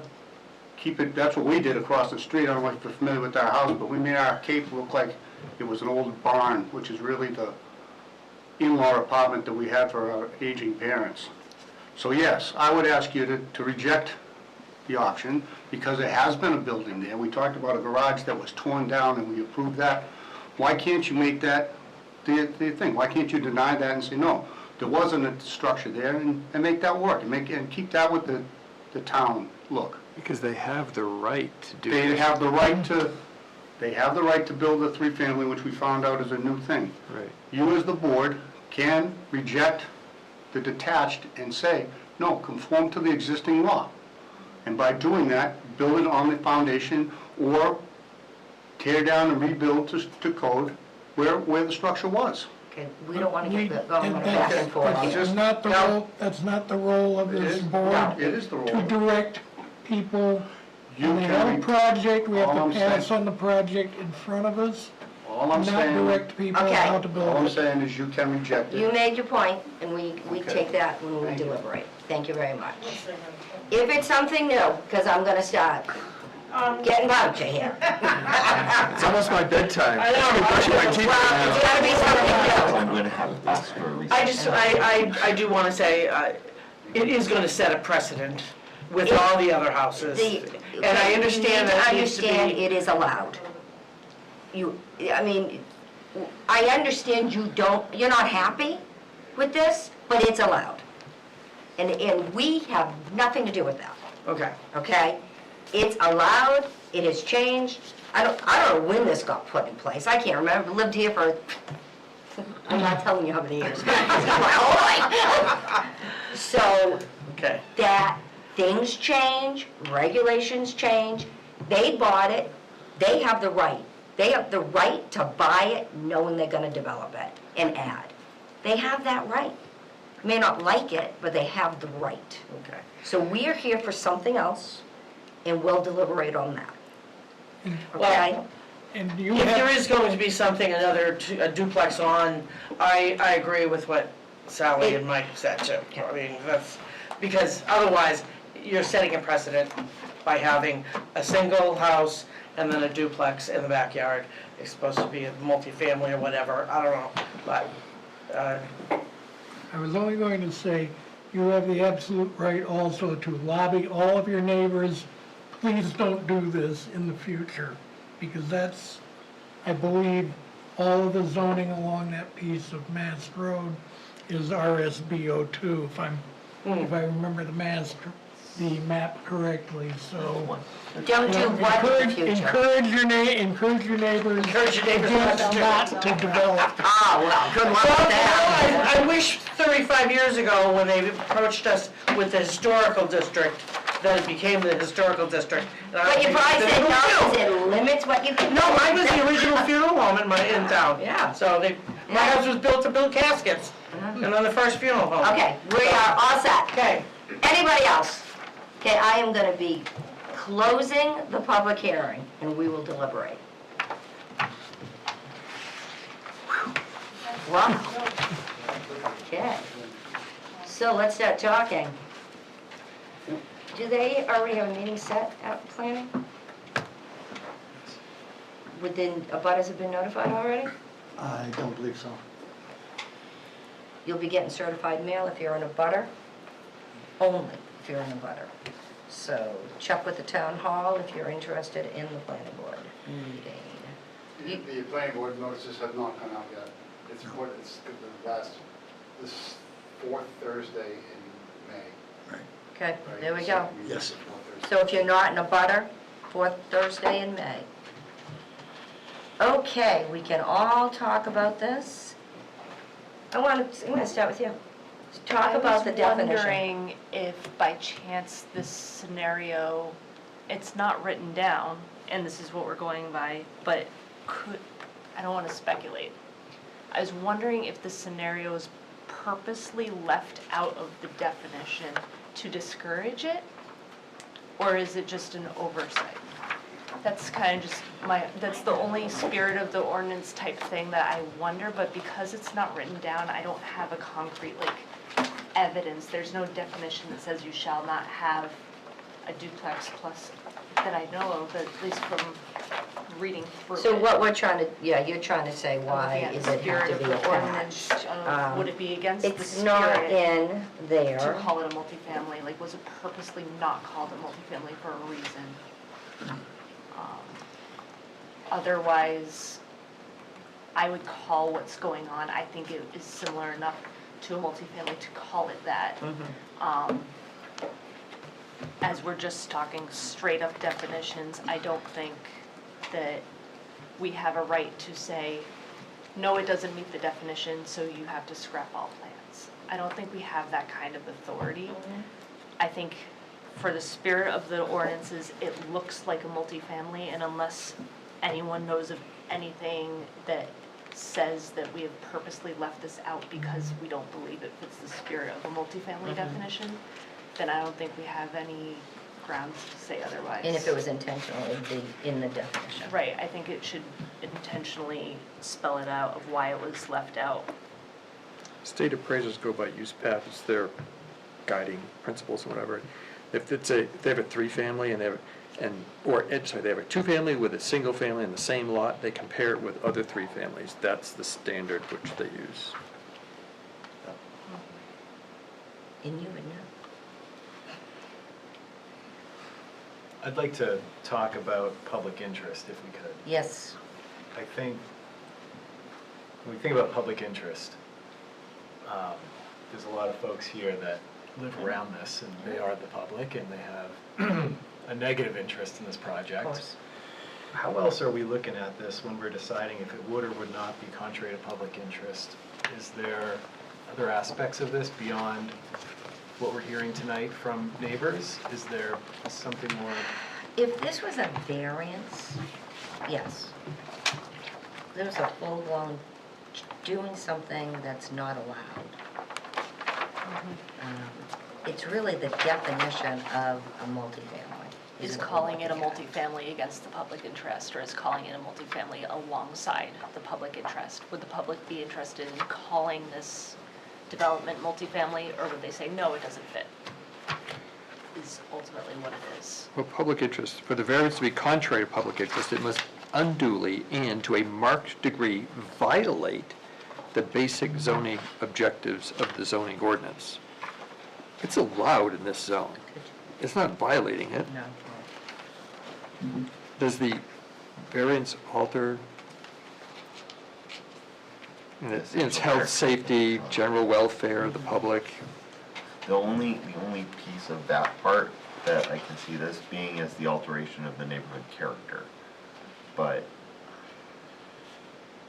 But it's allowed, right? It's So allowed. they didn't, and again, we but the don't conditional have, use is not our right. purview. So that has nothing to do with us. So as somebody who has no legal background, the problem that I see with this particular challenge is that if we were looking at the table of principal uses and it was a P/CU, that would tell me it's permitted with a conditional use. This is not saying that this is allowed. There's no indicator that it is specifically allowed. That's the piece. But- There isn't anything that says that it is. But it's And- not here for a variance. So that says it is allowed. It's only here for Well, the glossary definition. They are seeking the variance because they're asking us For to. the definition. It's not to, Right, but that definition, if we're gonna apply the 5 criteria, we're gonna have to apply the 5 Yeah. criteria to the definition. well, that's true. And if we go through that and make that decision, then I think I would be comfortable as long as that we're going specifically to say we are using these 5 criteria against this definition. Okay. And what's interesting is and again, I'm wrestling with the other side of it, which is, well, okay, is it the definition that is on the town side or the definition of the applicant? And I don't think it's clear of either of those. That's Go why through we're- the criteria. Go ahead. I I think the problem that I hear is that all of the abutters' objections basically come back to the question of density. And No. when we're dealing with, 100%. you know, They don't want, they want you to don't want a duplex in that spot, which is going to increase the Well, density in the area. But density isn't the only thing there. It's But also a but look. density, but the density is They have no allowed. right to tell people how they can build a house. True, I mean, But- you can't go by a look, it's density. Well, they can. well, the character is the type of residence, The though. neighbors can go to the planning board and say, Yes. hey, Mhm. you know, we want to shape this a little bit in a direction of something that looks more historical. Can you dress up the architecture a little bit? But that's for them to go to the planning board Yeah. with, No, not, Yeah, ours. And it's also not in a historical district. If it was in a historical district, it would have to go before the Historical District Commission, and there would be more requirements to keep And it. there's a lot of regulations to be in a historic district, and it's probably why it's not in a historic district. But You know, there are regulations in that. but Len?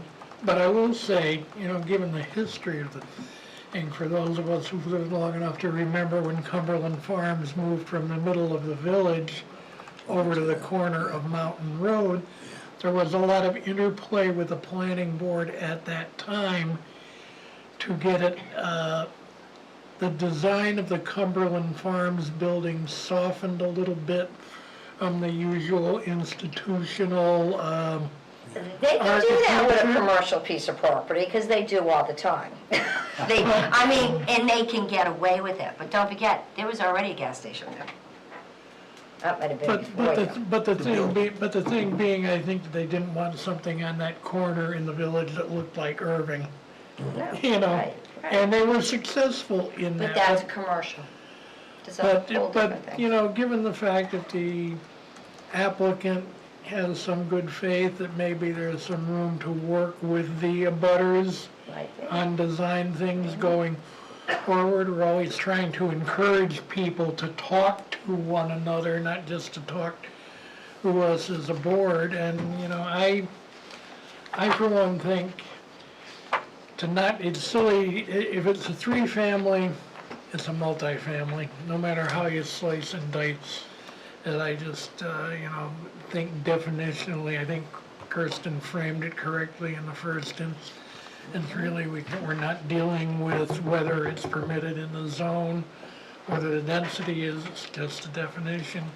Three-family is multifamily. So, You're not going to call it anything else. No, It's what it is. yes, yeah. Jack?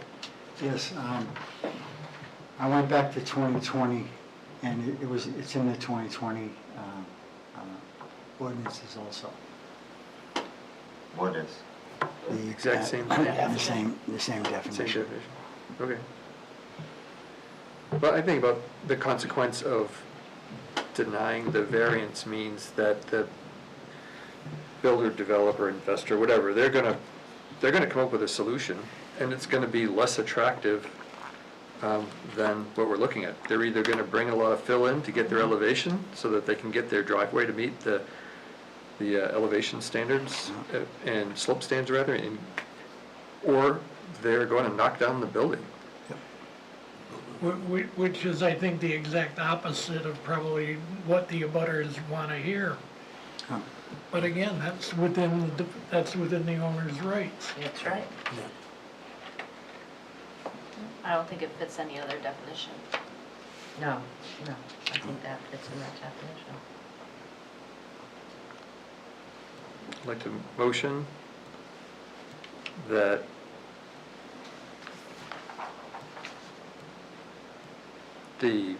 that we approve the variance because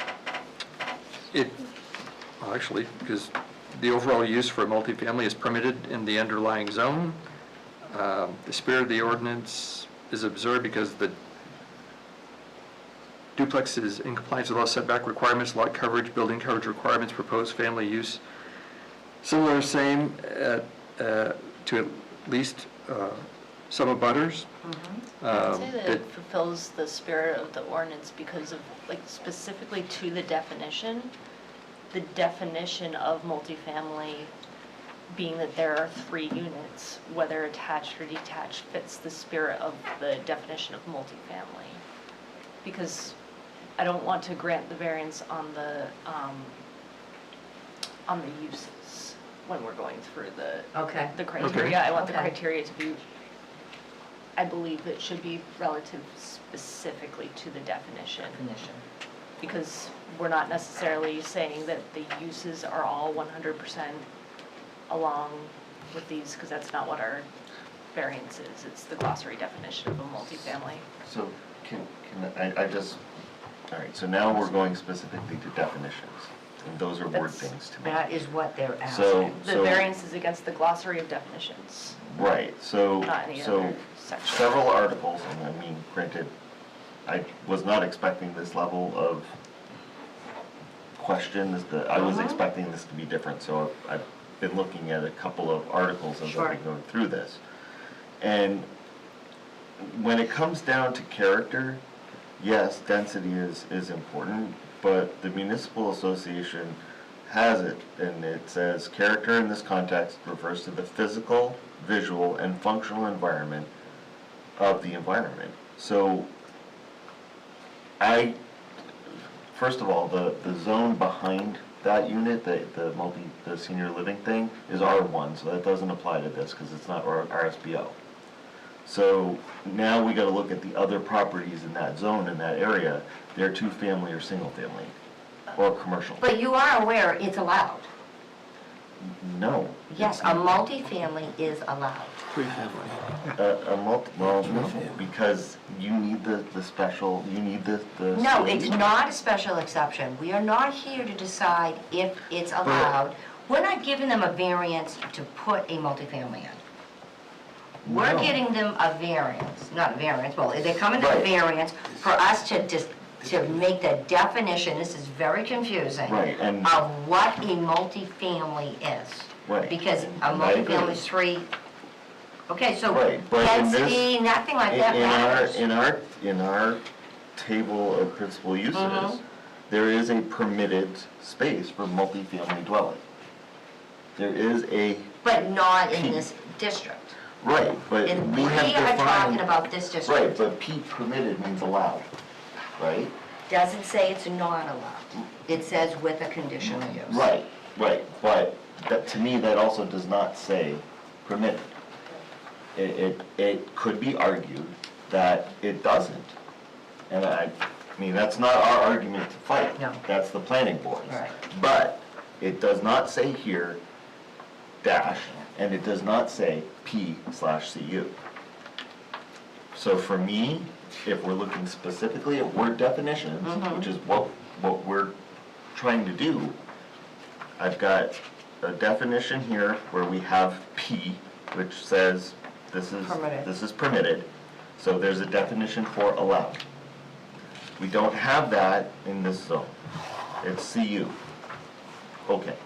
So then when I look at that other one, looking specifically at definitions, we have density. But we also have physical and structural, and I don't, Our I can't purview, think of any. our purview, Mhm.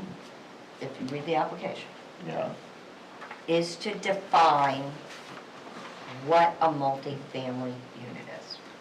right. But we have So two-family. it has nothing to defined. do with density. No, it does, because. It doesn't, Well- because it's a permitted thing. We're not gonna say they can do it, we're giving them a variance to do it. We're saying, we're considering, if we approve this, a duplex in a single home on the same lot is considered a 3-family, which meets the definition. Because again, they can do this But, without but, anybody's input, no, the planning the board. planning board. But that's, And- But again, here's my counter to that. Okay, we have a definition in RSBO of all those other properties in that area are either 2-family or single-family. Our GIS map says it, 2-family, single-family. But it's allowed. But not multifamily. Yes. No. All right, so we're gonna keep hashing this out, so that's why we vote. I will respectfully push back against Jason, if I may. Please. That's what we're all about. What I, very quickly looking through the table of 3.11, there is no P/CU. And looking at how 3.2 is structured for designation of permitted uses in the base districts are designated in the table of principal uses and table of accessory uses by the following. And as you see them as uses permitted by right, uses permitted by special exception, uses permitted by conditional use permit, and uses not permitted. So anything that does not have the dash means it's permitted. Whether it's permitted by right or permitted by special exception or conditional use permit, it's still permitted if we look at that structuring. What section were you reading again, I'm sorry? 3.2, but I was also referencing how we look at 3.11, the table on it. First page of the table. Is that if we look at those together, there is no P/CU anywhere. It's either P permitted by right or CU permitted by conditional use permit. So anything that doesn't have the dash in the table is permitted. Whether it's permitted by right or not is determined by those other letters, but it's permitted to some extent. Okay. Good. Thank you. Then that satisfies the thing that I've been going back and forth with, so. Perfect. Thank you. And I hope I was respectful. Oh, yeah, no, that's, trust me, I'm a nice guy. I like some back and There's a lot forth. that This is goes good with because it's, respectable. we need to have this discussion. There's a lot on the line. We've got a lot of people here. This is certainly an But we have oddball. to. It is a very odd thing. I've never seen it. Have you, Len? You've been on this board longer than me. Variance against a glossary definition. I have not. Ridiculous. Should this be something that we consider to possibly redline Yes. in the future? So that, because Yes. Where's Bruce? Clarify for next time. Could we underline this in the minutes so we can remember this? Yes, Patty, put this in the minutes, please, that Thank we you. will address this before the planning board meets. Do I pick up where I left off or start over? Sorry about that. Yes. No, you can continue. Continue? Yes.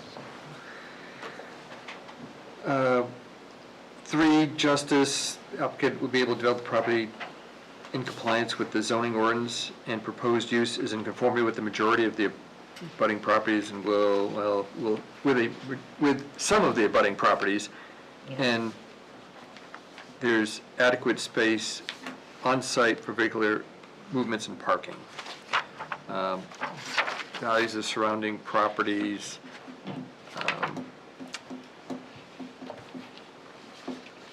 We don't have any evidence that surrounding properties will be diminished in value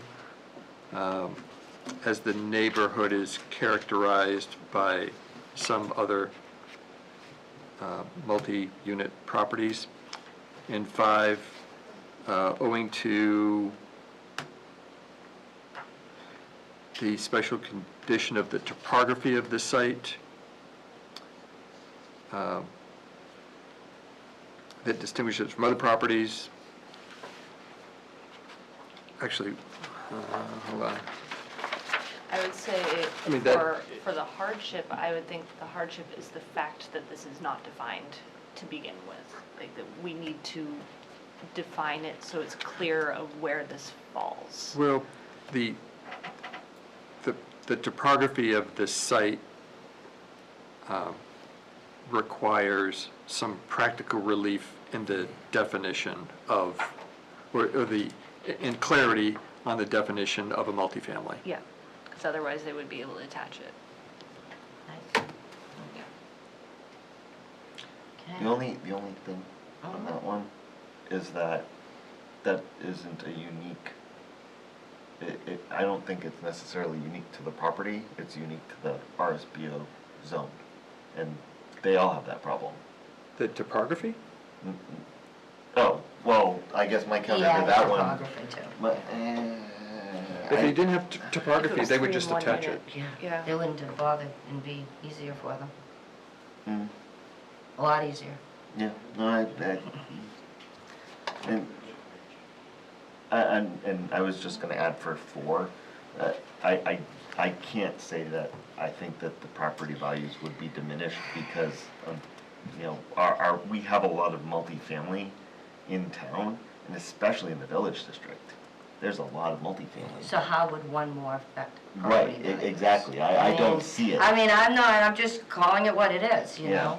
It is. Yeah. I don't think defining it as multifamily is what's going to make an impact plus minus whatever. I Well, think the and to definition chime would in on matter the to property it. value question, you're also looking, take the larger surrounding area, you have a high traffic gas station, convenience store, 2 doors away from this property. I just don't see where the addition of an additional unit is going to detract from the value of the area. Right. Okay. That was a motion. Pretty much. That was, I'll second. is there any more discussion regarding this motion? Do you have any questions? No, I was Or- actually going to second. Oh, Based I was on the wondering if you could remind based who's on the alternate voting. definitions. If it was, I don't even remember. It's Charlie. it was Charlie. Okay. Which is why It was a he's- while ago. I that's got why a he's 3 on making his. the motion. Charlie, he's 3. Okay. Oh, yeah, obviously, he made the motion. And John seconded. Okay. All in favor? Aye. Opposed? Motion carries. Your next up will be the planning board. Okay, thank you for coming out. We're always looking for members. We have an alternate position open. Just a second, I've been doing this for 44 years, you know, before this was for 38, and I've never seen this before. Oh. So, It's crazy. It is. So thank you. Can I ask a quick question? You can. We're off the call. Well, not No, quite. no. So, We're not. Hold on one. No, we can talk to her. Go ahead. Good. So if a multi-family is approved, is a duplex approved for that lot? That's what they want to put in. So the Right, duplex but it's not a with the multi-family individual. because one house is separate. That's Okay. where the definition is. Okay. A little confusing. Okay. Three units, Interesting. Thank you. multifamily. Okay, does anybody have any questions or comments? I can close the hearing. I'll motion to adjourn. Okay, before I second that, thank you very much, great discussion. This was a very complicated case. I've never seen anything like it. Have you, Jack? No. And how long have you been doing this? Not even in Concord. I've been doing this 20 years. and Yeah, I've not so seen it you either. guys all chimed in, a lot of really good points. Thank you very much. Meeting adjourned.